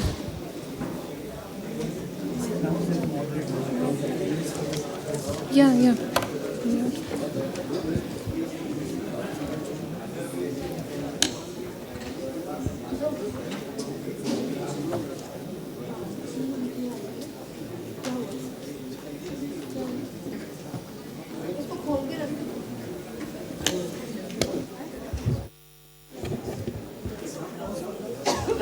Final session is about managing human resource in hospitality industry. This session will be moderated by Mr. Yogendra Agnihotri, Area Senior Director, People and Culture, South Asia, Radisson Hotel, leading the HR function covering 118 operating hotels in South Asia.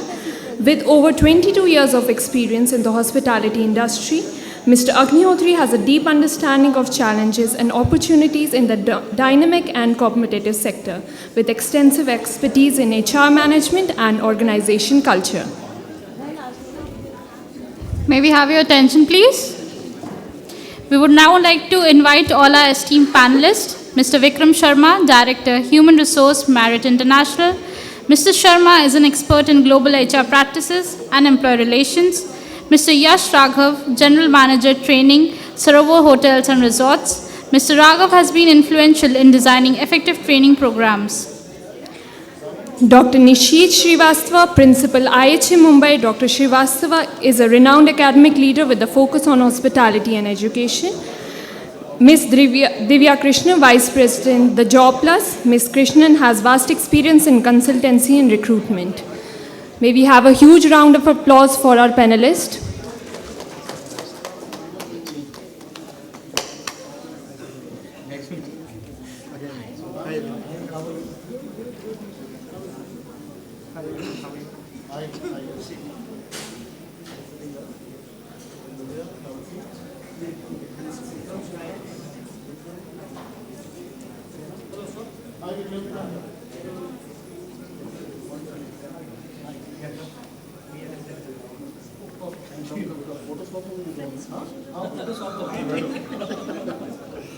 Right. All right. Very good afternoon, everyone. I'm sorry, this is the lunch break, actually, but we are extending this session. I promise we'll keep it short and crisp. Since morning, I think enough has been spoken about how people are the number one priority for our business. And I must say that it's no more an HR issue or a priority, it has become a business priority. So it's good to have this conclave or a summit on how to really navigate from here and how we should prepare ourselves for future from people perspective. Every company in this country, in India, is growing, and everybody is talking about growth, right?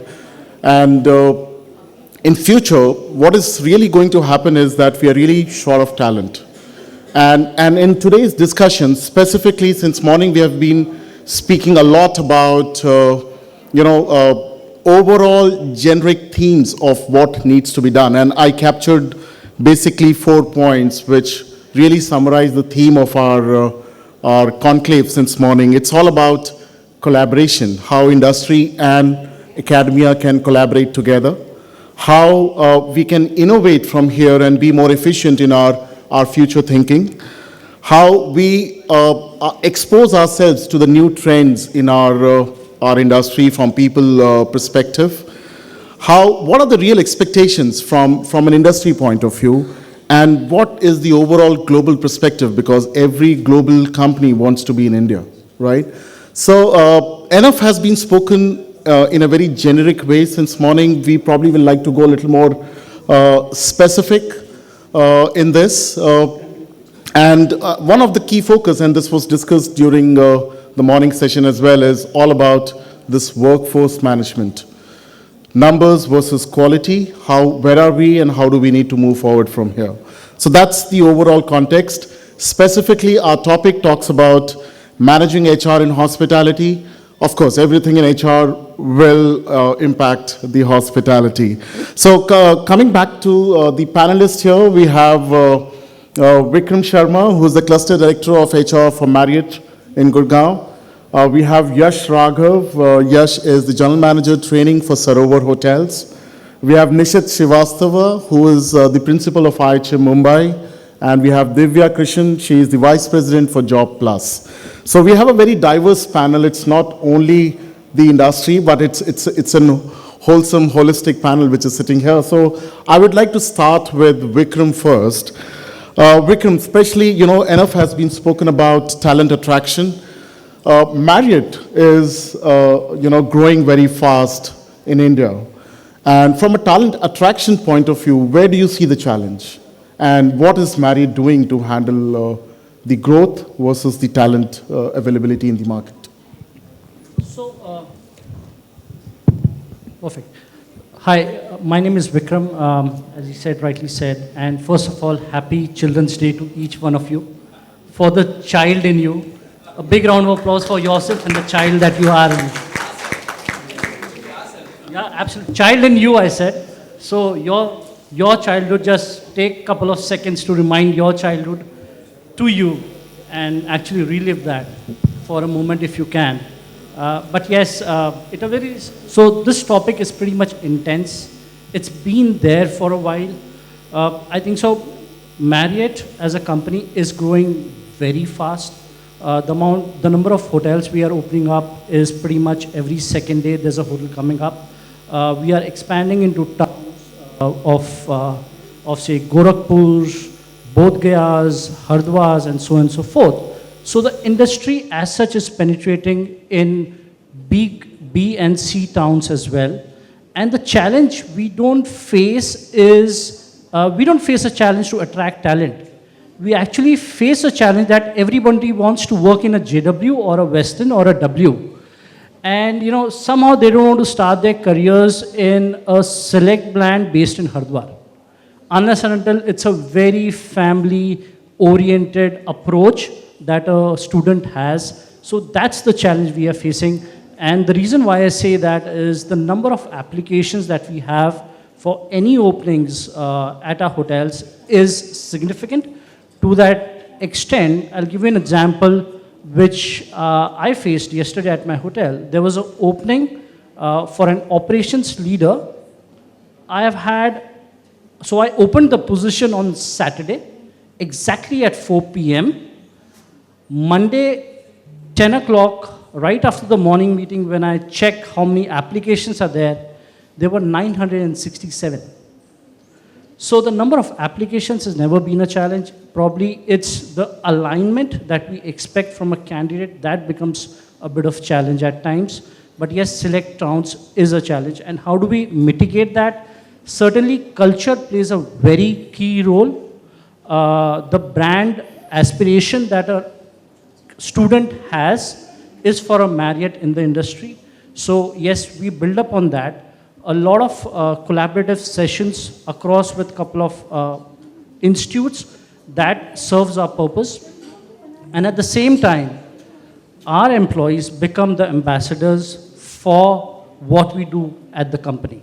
So internal growth, we promote internal growth. First of all, when that happens, they become benchmark for their subordinates, juniors, and so on and so forth, that they have the flexibility.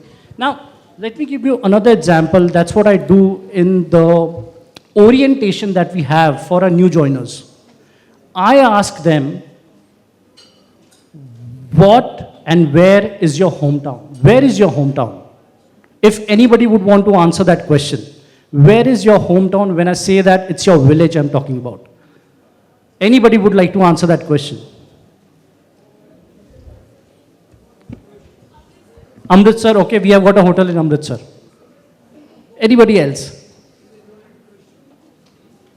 So all I say is, some people says Kota, Siliguri, extreme of north, east, south. I say within 150 to 200 kilometers, there is a Marriott hotel. So whenever there's an opportunity and you want to go back home, this company provides you that opportunity to go back home. So, that's my strong statement to all the young students who join us, that we are expanding so much, and as the company goes, we will grow. Giving my example, with Marriott, I have worked in 6 cities, and I proudly say that I worked in North, South, East, West. So is here, we have interacted a lot in Jaipur. So yes, that's our mantra. First is the culture. Show them growth. Show them transparency. Don't give them false promises. Don't tell them in 6 months, 1 year, tu manager ban jayega. Nahi banega wo.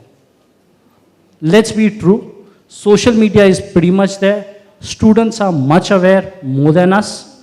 Our employees are much aware than us. And the second is use of technology. Getting employees into the training room is a challenge at times. Marriott has come up with this app called DLZ.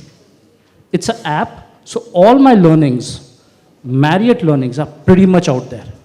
And it's such a beautiful, healthy competition that happens. It gives you a real-time attraction. Where am I standing compared to my peers? How many courses I have done? It has few game element in it. So it's a social media game element sort of thing. So I can do a training, play a small WhatsApp game, and then move on to the next training. I think so that has attracted a lot of our employees, and it has kept them engaged all this while. For my hotel, I see a reduction of 8 to 9% of attrition over the last year because of culture alignments, transfer opportunities, and yes, being fair and transparent to the associate. Don't tell them, ho jayega. Give them, we all want them to achieve a SMART goal. Their career is smartest for them. They need a SMART goal for their careers. Please align their SMART goals and tell them the reality what it is. And I think so we are doing fine from that perspective. Fantastic. So great kind of comments and recommendations from Vikram here, which says invest in your talent from a development perspective, invest in their careers, bring them closer to their hometown, you'll be able to attract them better, and really be genuine and honest with them in terms of what could be the possible career path. So wonderful. So, that's something really interesting. I'll go to Divya now. Divya, what are the unique innovations which can be done in attracting talent, since you have been doing some phenomenal work in Job Plus?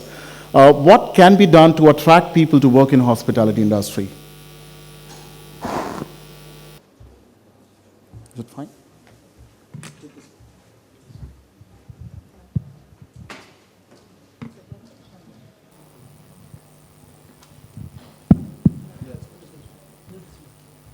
Hello? Yeah, okay. Thank you.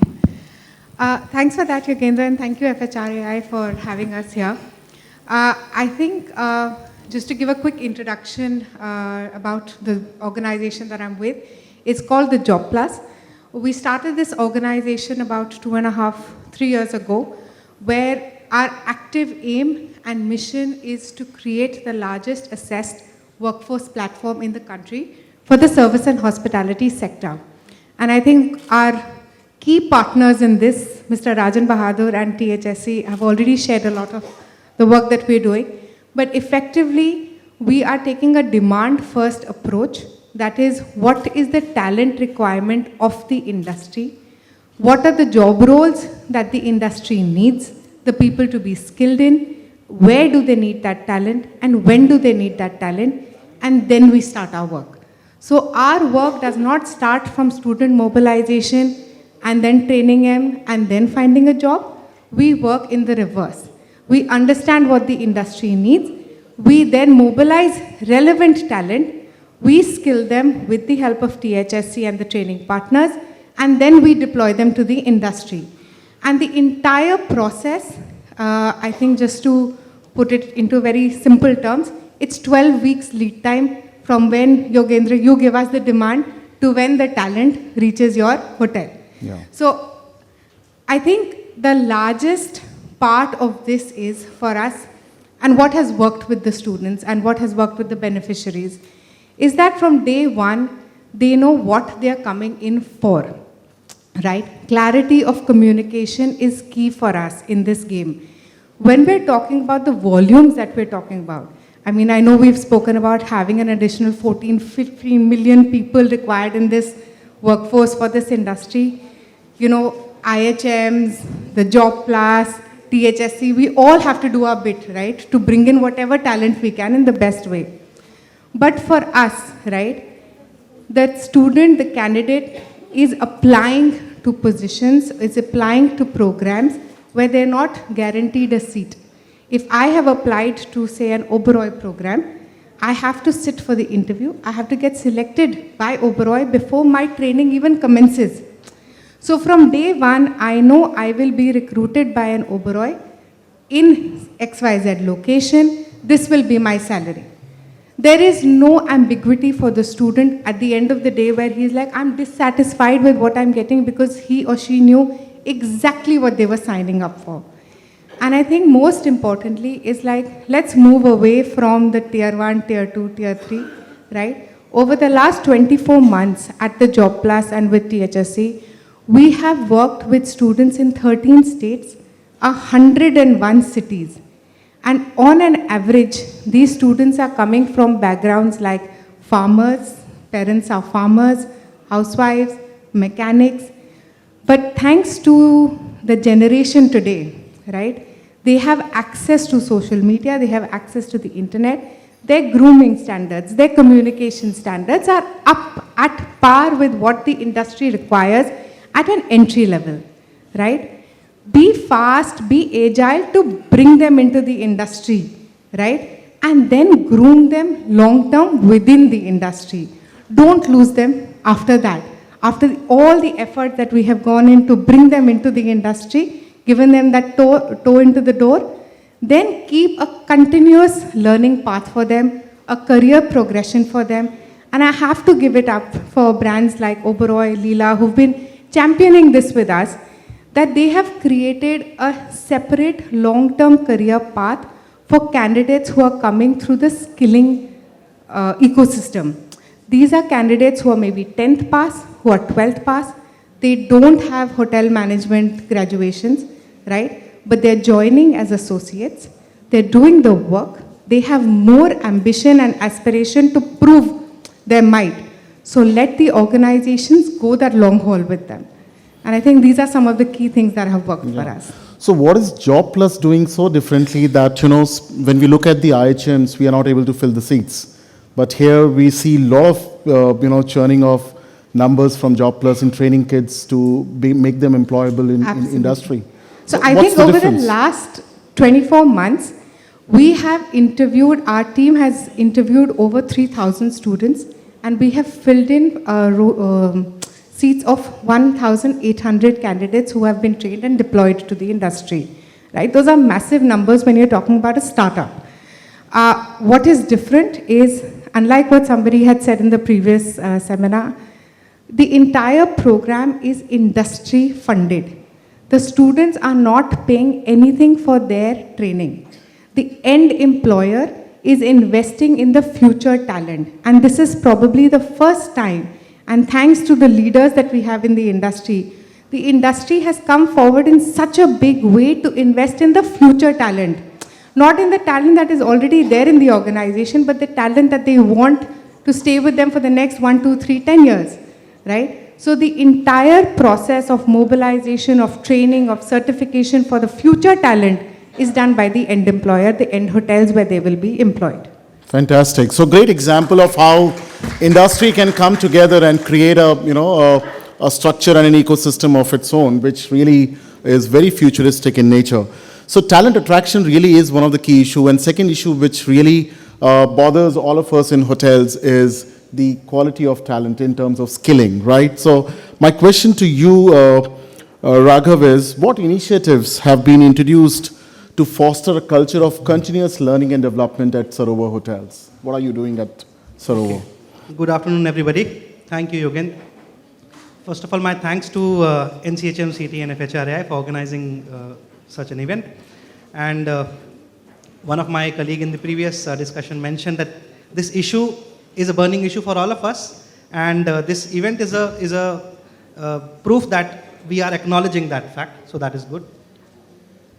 Now, talking about the training initiatives at my company. So I am working with Sarovar for almost a decade now.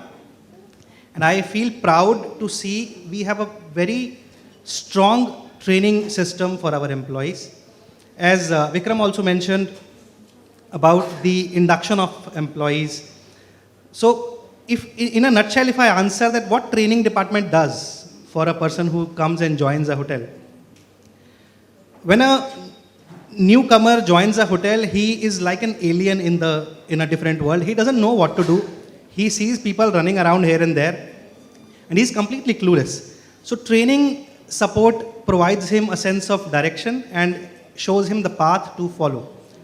Now, what Sarovar has done in recent years, so we have certain corporate programs which we keep doing for our managers, and the prime reason of conducting these programs is, one, to provide an interactive platform for our managers and supervisors to become better leaders in future. Number two, during these programs and during the interactions, we get to know who are having that right mindset and right ingredient to become a future leader. So it works both ways. Plus, we have recently started our management training program. This is the first time Sarovar has done this in last 30 years of its inception, which is currently doing fantastically well. Also, from last year, from 2023, we have identified that there is a huge crunch of finding hotel leaders, hotel managers and general managers. So we have started a general manager development program in our company. So if I tell you the statistics, last year we could train somewhere 9 candidates from different hotels, and out of 9, 8 have been placed as GMs. And this year we have concluded a batch of 9 entrants in 2024 batch. The placement of those are going to happen in some time. So these are a few things which I believe we are doing. And apart from them, we have an army of trainers in different hotels who ensure that whatever culture of training we try and implement in the hotels, they are the custodians at unit level and they do according to the SOPs. Yeah. Fantastic. So continuous learning means learning across the level and ensuring that there is a career path aligned with the learning program. So that's something which probably Sarovar is doing right to retain their talent. I come to Nishit now. Nishit, you have been an educational leader for so many years. How do you perceive the role of hospitality schools in bridging the skilling gap? Because, you know, there is enough has been spoken about skilling, gap analysis of where we are versus what is required. What is your thought on this? Thank you for the NCHMCT and FHRI for this opportunity. Number one, where I see the role of institutes in developing this. If you listen to the panelists earlier and today, now also Yash and Vikram, every hotel is developing their own training modules and training. It means that somewhere there is a gap from in the students passing out and the expectation of the industry, which they are bridging up through their own training modules and all development program and that. And to cover this, I think we at IHM level, institute level, we have to think beyond the syllabus. Syllabus is something a student has to clear and pass. But if he has to be industry oriented, then we have to generate different matter. Like for example, I say IHM Mumbai what is doing. We have did workshop with Chef Yadvansh Mathur on the kitchen economics. We did a workshop with Ravi Wazir on the facilities management. So that obviously in new syllabus these subjects are added. But what actually happens, if you see the curriculum and the distribution of hours among the faculty, one faculty is taking 4 hours practical, 5 work days, 20 hours practical only. Then 2 hours theory. So it means almost 24 hours teaching in his core area, then given ancillary subject of another 8 hours, 30 hours in a week, he's only teaching. So he's not getting time to develop himself. And he's not, so the institute has to look at this aspect, Because we are adding subjects into curriculum.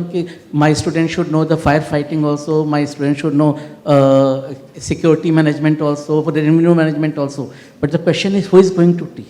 And that's where when I am really happy that ministry has signed, made us sign agreement with the hotels so that we can invite hotel security manager to train our students on this. But again, there is a big gap because we have a large batch of almost 400 students. Maybe ours is the biggest, others are having, but everywhere minimum batch size is 90 to 100 students.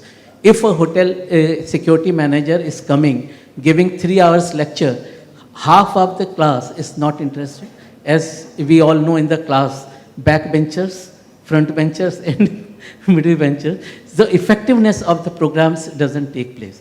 But in the curriculum, we have to do the evaluation, we have to do moderation, we have to so many things. So what I feel, we all have to take a holistic view that if we have to make the students industry ready, we have to look beyond the syllabus, develop new modules, not what is required in the city to city, because something required in Mumbai may not be suitable for Srinagar. Something required in Srinagar may not be suitable for Kolkata.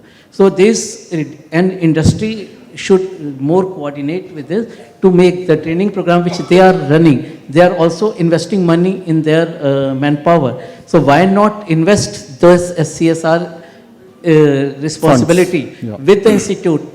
Those MOU can be make more effective if the industry come forward and train in specialized, like he need people in sales and marketing, right?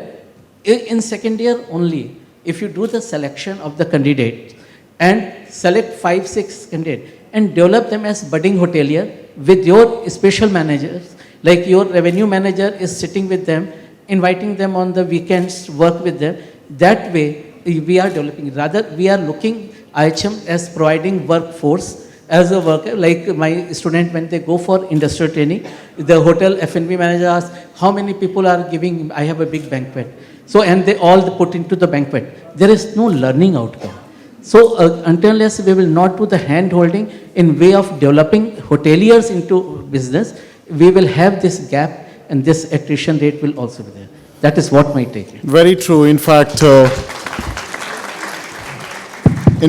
there is a very significant step which has been taken on this regard, wherein the 8 hotel companies in India have signed an MOU with NCHMCT and the Ministry of Tourism, where we are trying to work on 2 key aspects, which is student development and faculty development. So I think this is something which is really will really improve the quality and probably help us in Can I add on something to bridging the gap? Of course. So first of all, thank you, Nishit sir.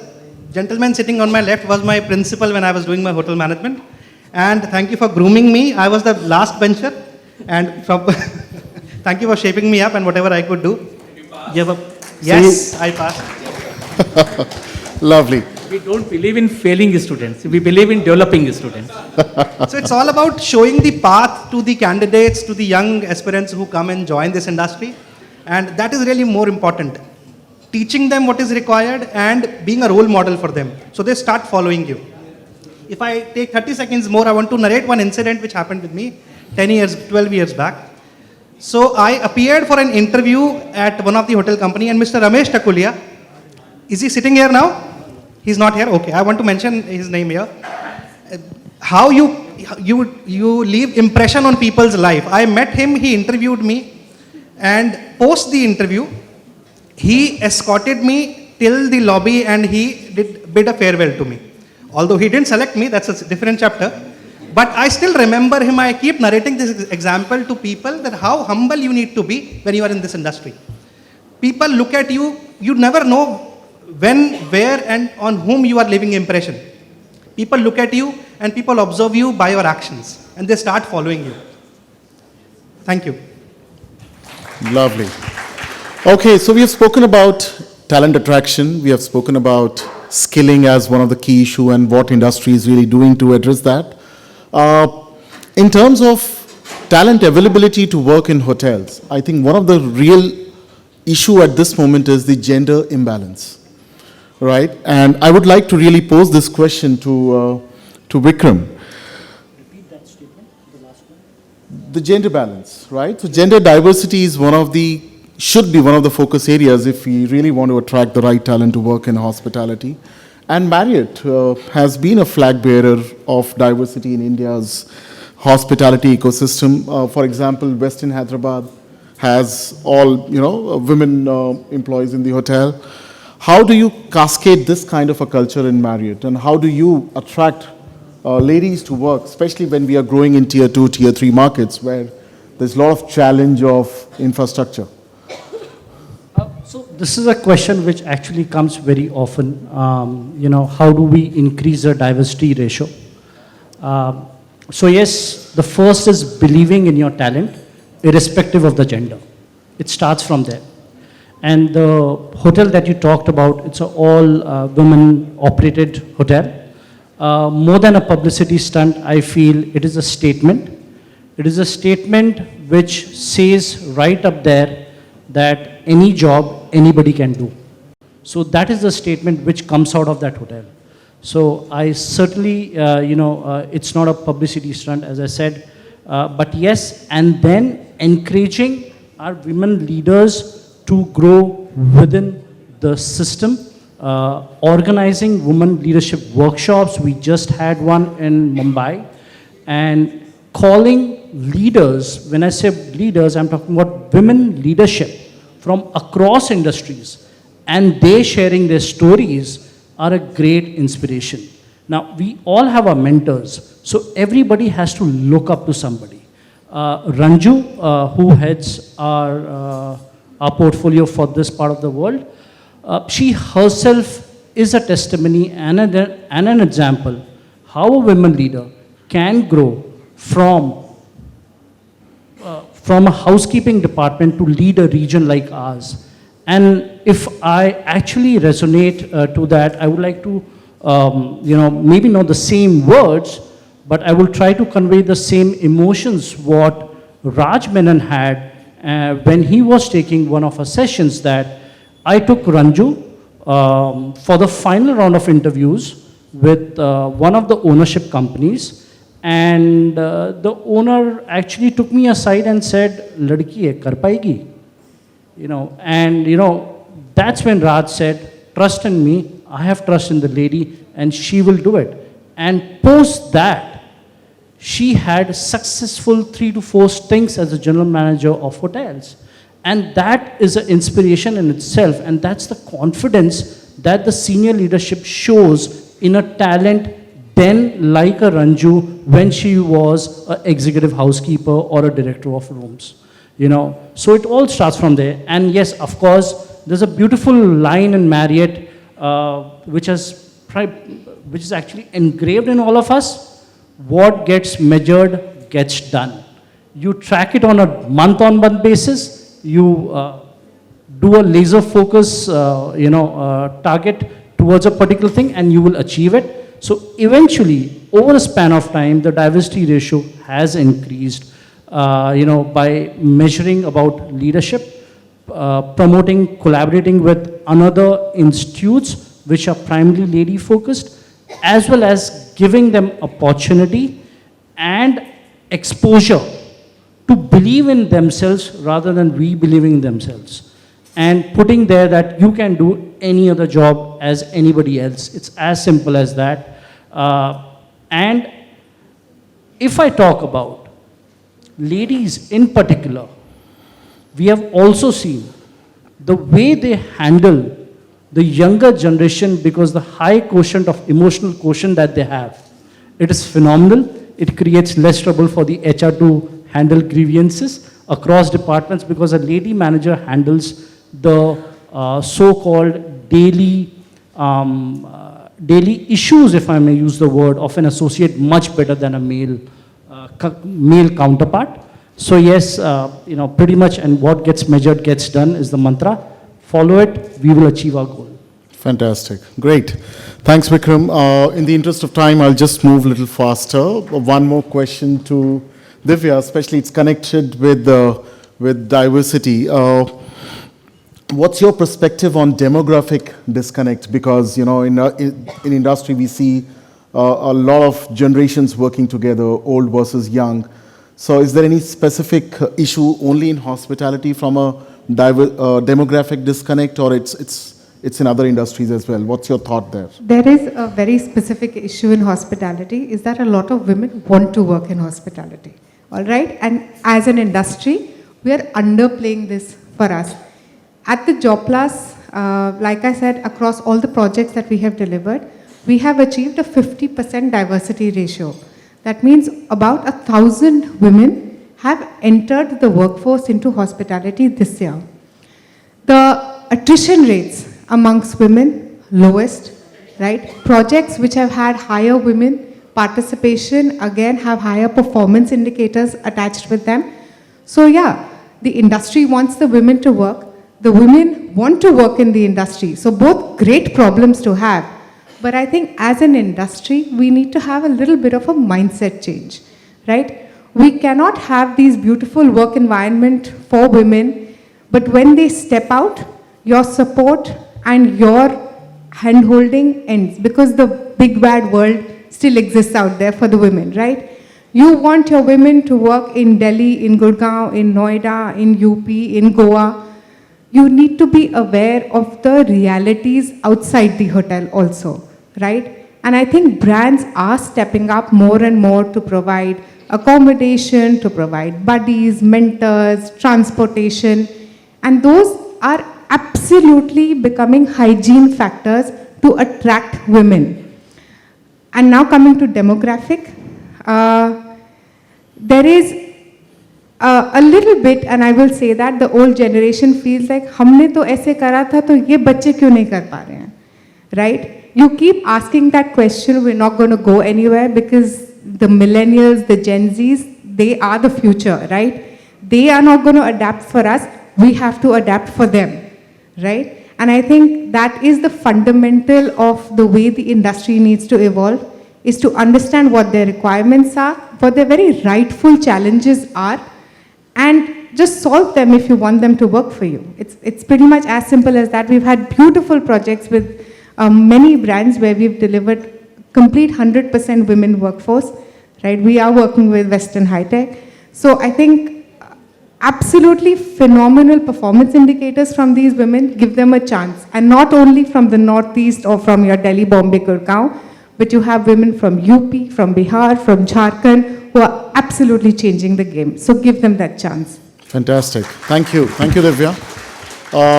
So basically, this is for all of us, and for accepting all the youngsters who want to work in our industry. It's important to accept and innovate and practice a concept of reverse mentoring, which really helps in understanding what the today's generation is really expecting from all of us. On this note, a quick fire last question to all of you together. What is that one thing which keeps you awake related to your work? Okay, let me start. Okay. I think for us, we are that sort of hinge point between industry and the institutes. For us, what keeps us awake is that we have a mandate today to supply over 80,000 people in the next 1 year. Where are they coming from, and what is the industry doing to be prepared for them? Fantastic. That's our main challenge. Lovely. Nishal? Yeah. For me, when I was working as general manager for the hotels, I met one person of IIT Roorkee. He was professor of IIT Roorkee, and he was doing research on like water purifier systems, Eureka Forbes at that time, Hotel Parichai in Kochiatal. So one day he left the job and going back to academics, IIT Roorkee back. I asked him, sir, you are vice president, you are having such a good position, why you are going back? He said, when I work in the office, it is all file, pulling leg, conspiracy, backbiting. But when I'm in the institute, I always feel young because of the new talent, new energy, and the enthusiasm of the students. They always keep you young. And that's what I feel. It is my 30 years as principal. Like he's one of my students and many are sitting there also. So 30 years, 95 to 2025, 30 years as a principal is long term. But it always made me energetic because of this energy of the students. That's my... Fantastic. Yash, one thing which keeps you awake, one word. Nishit first. Yeah. Enthusiasm and passion. Fantastic. It's a very positive tone. Yash, one thing which keeps you awake? Asking one question to myself, that are we showing the right path to the generation who is following us, and then keep navigating accordingly. Yeah. Thank Lovely. you. Thank you. Vikram. For me, it is embracing change with the changing times of what is expected out of us. As me as a leader, as a HR director, as well as a company, because the scale that we are in, to implement a small change or to implement that takes significant amount of time. And by the time we do that, the time has come for the next change, because the generation sitting out there expects that from us. So embracing change would be one word, and how do we do it the best way possible, in the shortest way possible, and the most efficient way possible. Lovely. That's what keeps me awake at the hotel. Fantastic. Thank you so much for... But I still have a sound sleep. Okay. Yes, of course, you need that. On this note, would like to open the forum for the questions, if in case anyone has any question. I think Alan had the question. We will and is just not take asking. 2 questions. Alan has a list of 14 questions. Alan is keeping it for the lunch.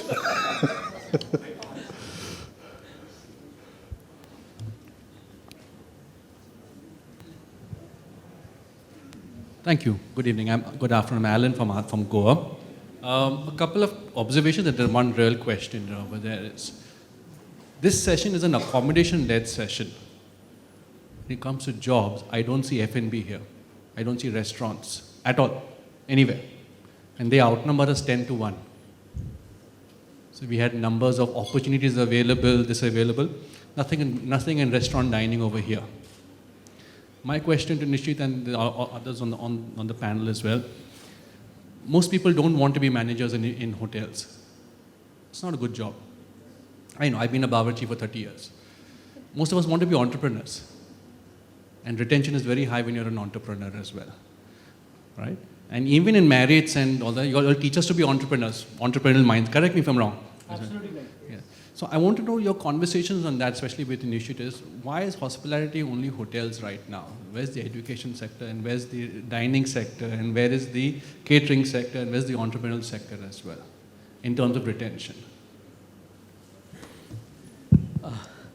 Nishit, yes? Yeah. Would you like to take? Okay. Alan, number one, we have, though the course is Institute of Hotel Management and course is the BSc in Hospitality Management, and all this, like you said, restaurant entrepreneur, and when I was talking about beyond the syllabus, and I said that Yadvansh Mathur did program on culinary economics, or Ravi Bazi did the facilities management and facilities planning. So Mr. Rajdan did program of entrepreneurship, he's GM of Leela, Bangalore. So what actually is there? As a curriculum, yes, there are structure because we have to evaluate people on certain scales. But institute to institute, is to the principal, the head of the institution, has to take lead to develop students in there. And as you said, today when the placement is happening, last year IHM Mumbai had got 430 companies came for campus interviews, out of which 480 students we have, only 230 students are sitting for the campus, out of which 430 companies came, each student approximately 3 jobs in hand. And out of 230, 100 students preferred to join QSR. Reason? They felt the growth is faster, and after having experience, I can start my own. As one of the panelists was saying, that this generation do not want to invest more time in an organization. They want to grow fast, live fast, and that is what they. So you don't see much people here in restaurant, but students are preferring to join. That is why the Pizza Hut, Domino's, and Starbucks, you find lots of IHM graduates, and basically they are working on the logistics, or store managers, or the unit managers, and their growth is faster, and they are looking for growth experience, and then they start. Another example, when I was in Kolkata, at the time of COVID, Swiggy selected 200 students to start their cloud kitchens, because Swiggy had lots of outlets to feed, because many outlets were not working, so Swiggy was preparing food and supplying to them, and they were finishing and supplying other chain. So it is like, it is choice of the student. We prepare the base, we just plant the seed, and as per their opportunity, they keep on growing. Thank you. Great, thank you. Thanks Alan, for you to ask this question. Thanks Nishit for your appropriate response. We'll take one more last question, please. Yes. Good afternoon. I'm Aniruddha Das from my Institute of Hotel Management in Savantvari. It's a new IHM that has been set up. My question to the industry persons is that, is there a possibility, very honestly speaking, if the industry can adopt the institutions and help in delivering this curriculum? Because associate with the institutes and, whatever your requirement is. Because we are doing degree courses, we are doing diploma courses, we are doing certificate courses. So I think we will be able to provide manpower at the various levels that a hotel requires. But if we have the association of the hotels, that helps us a lot. Right. You would like to take Vikram? So the shortest answer probably is not adopt, but yes, collaborate. Adoption would be a bit difficult because as a hotel company, we also have multiple stakeholders and all have to be aligned to come on the same page. That's the most shortest answer that I can give. However, when I say collaborate, Marriott across India has collaborated with multiple institutes, and we have got multiple MOUs signed at the unit level and for the city level, wherein the exchange of ideas, exchange of thoughts, exchange of educational the way we impart education, that has significantly improved, primarily because of that MOU signed. It becomes an onus onto both the parties to abide to that. So the institute does or collaborates or demonstrates a lot of attributes that the company wants, and the company also comes with that sense of responsibility that, yes, I have signed this MOU, it has to mean something at the end of the year, and do much more than we would have done without an MOU signed. So yes, that's an answer, the shortest answer that I could have for this. Would you like to add anything? Yes, Sean? Yes, so from Sarovar also I can say the answer is yes. So it goes hand in hand, and I believe in something that when we develop hospitality professionals, so it's 80% common sense and 20% sense. So hotels and the institutes collectively are responsible to teach that 20% sense, and that goes hand in hand. So answer is yes. Thank you. All right, lovely. So I think we will take one more last question. We can see one hand raised at the back. Okay, go ahead. Last question, please. How come villagers and poor class people have not been provided these kind of platforms? So THSC is doing great job. You can contact Mr. Rajan Bahadur, and they are doing all this for. Sir, we are from a different state, it's not our area. But if you want such people to be helped, you can always contact THSC. I believe Mr. Rajan Bahadur, right, sir? Yes, sir. Thank you. All right, great. Thank you so much, everyone. Thank you for your patience, and sorry for holding you for the lunch break. And thanks to all the panelists. Lovely interactions, and thanks for coming over. Thank you, everyone.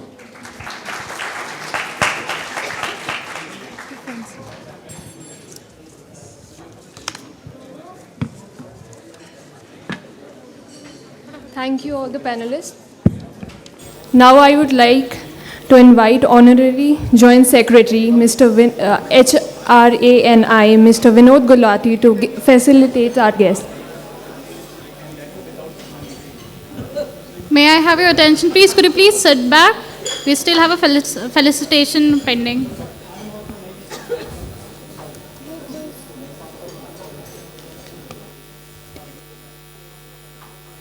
Please give a huge round of applause, everyone.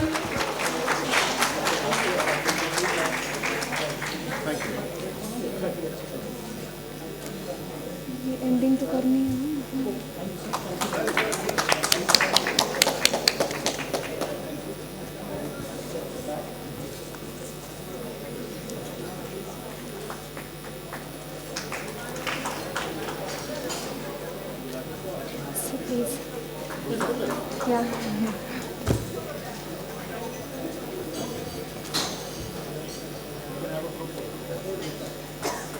वो group photograph कर रहे हैं तब तक closing करते हैं.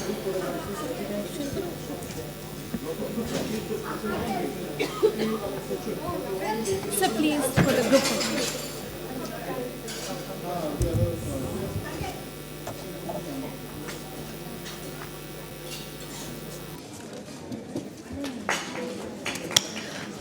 A huge round of applause for our panelists, please. As we draw the curtains on what has been a highly insightful and productive HR Summit 2024, we would take this opportunity to thank each and every one of you for your active participation, valuable contributions, and the energy you have brought into our discussion today. A special thanks to our speaker, panelists, and sponsors for making this summit a truly memorable experience. Your knowledge and insights will undoubtedly inspire positive change within our industry. We hope that you leave here today with new ideas and a better hope for the future of hospitality. On behalf of the organizing committee, we extend our sincere gratitude for being part of this summit, and we look forward to seeing you again at future events. Thank you.